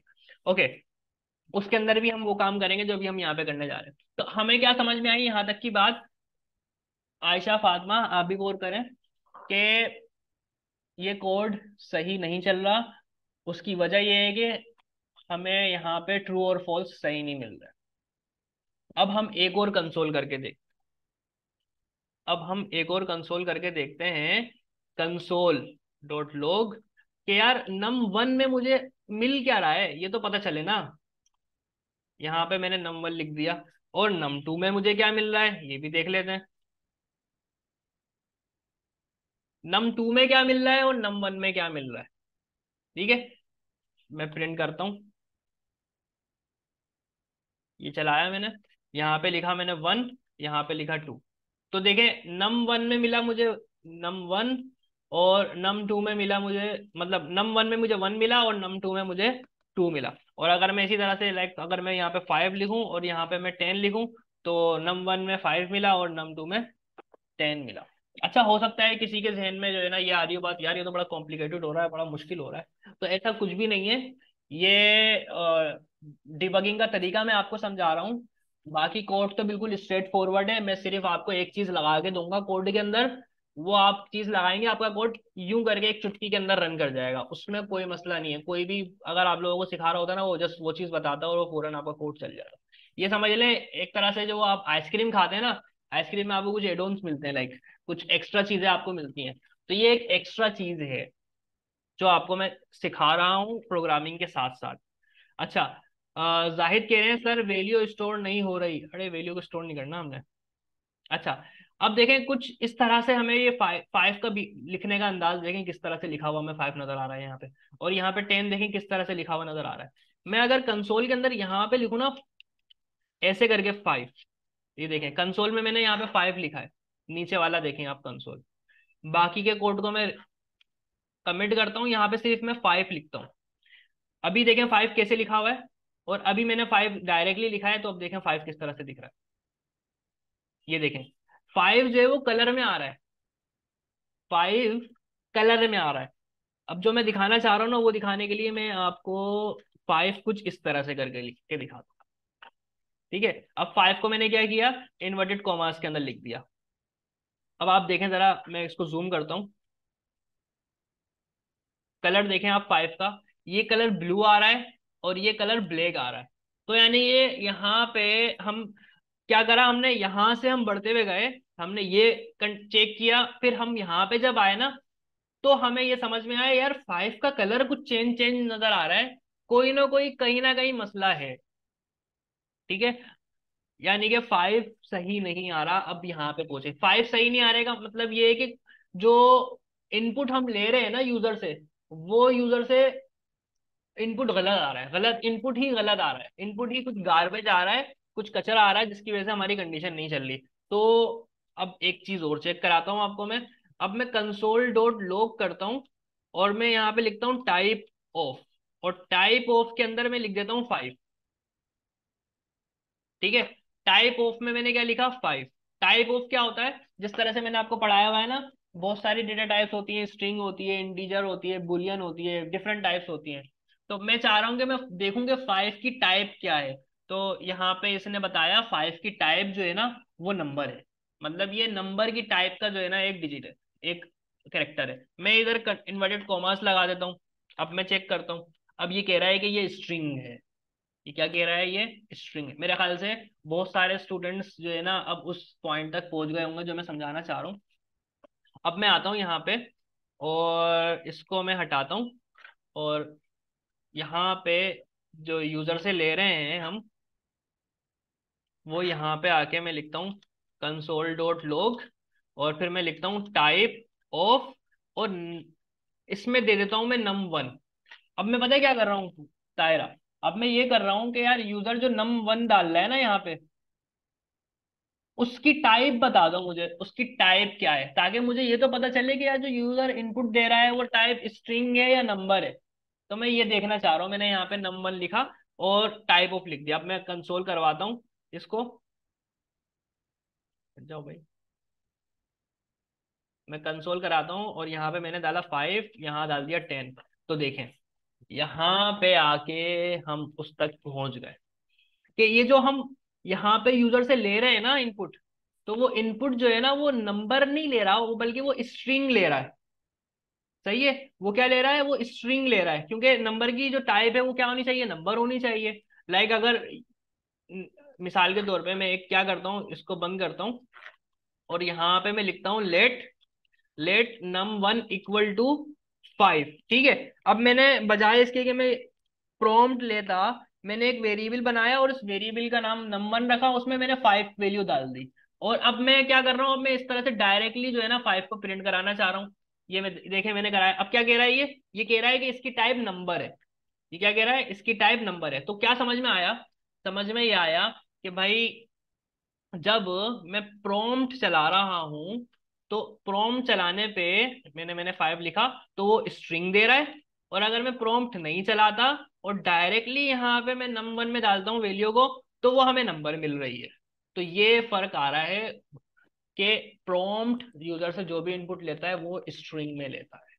यहाँ पे हमारा कंक्लूजन आके मुकम्मल हुआ। तो जब वो स्ट्रिंग में ले रहा है तो उस वैल्यू के साथ वो सही से कंडीशन चेक नहीं कर रहा। तो अब हम क्या करेंगे, अब हमें अल्टीमेटली ये करना होगा कि मैं किसी तरह से जो यूजर का इनपुट है उसकी टाइप चेंज कर दूं, तो उसकी टाइप यानी कि स्ट्रिंग आ रही है तो उसकी स्ट्रिंग को चेंज करके मैं उसको बना दूं नंबर। तो उसको करने के दो तरीके हैं, ठीक है। वो दो तरीके मैं बताता हूँ क्या है। तो हम टाइप ऑफ ही चेक करेंगे अब डायरेक्टली। मैं क्या करता हूँ, मैं यहाँ पे आता हूँ और num1 को बराबर करता हूँ।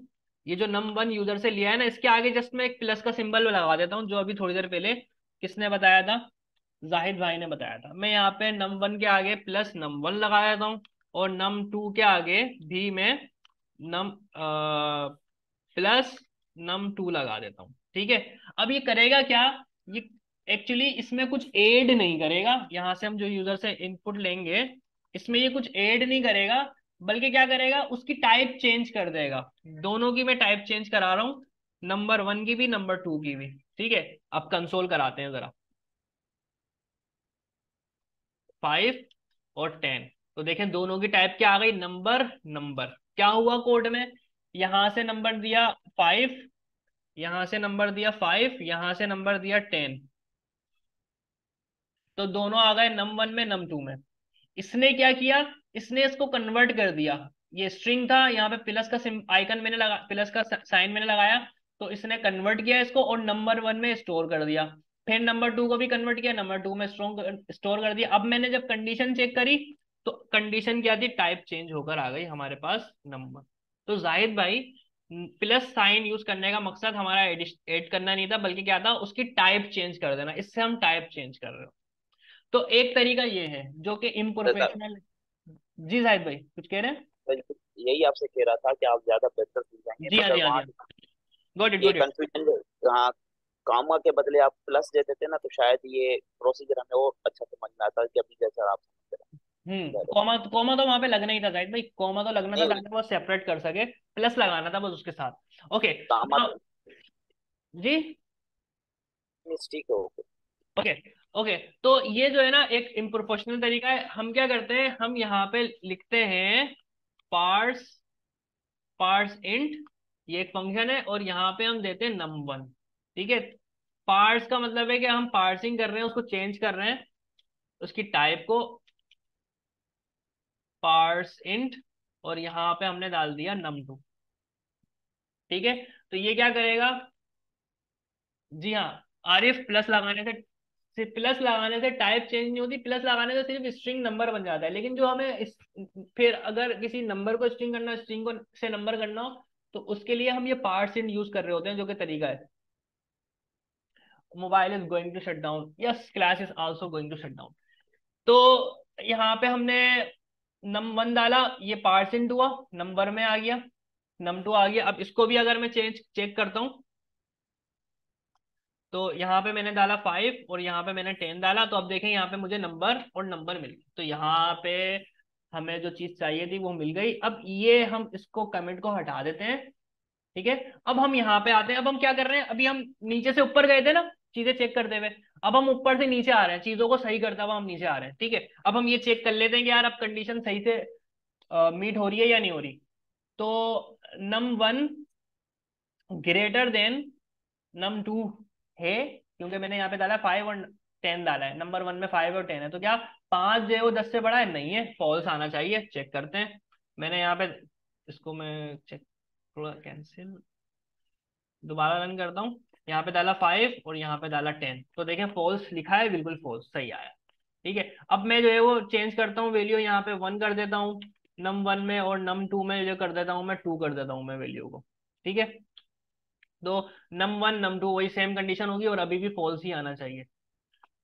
मैंने डाला 1 और फिर मैंने डाला 2, तो अभी भी देखें यहाँ पे बिल्कुल कंडीशन मीट हो रही है, बिल्कुल फॉल्स, क्योंकि नंबर 1 जो है वो 2 से बड़ा नहीं है, 1 2 से बड़ा नहीं है। ओके, मीटिंग इज, अच्छा।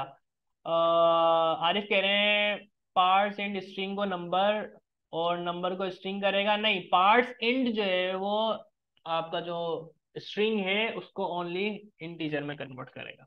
तो यहां तक हम पहुंचे, तो ग्लाविश हमारी जो प्रॉब्लम थी कि कंडीशन मीट नहीं हो रही थी, वो हमारी प्रॉब्लम सोल्व हो गई। और अब हम आ जाते हैं अपने इस प्रोग्राम पे फाइनली। तो यहाँ पे वही कंडीशन दोबारा लिखता हूं मैं, ये 5 लिखा, 5 ग्रेटर देन 10, और फिर यहाँ पे कंडीशन क्या होनी चाहिए, ये फॉल्स होनी चाहिए।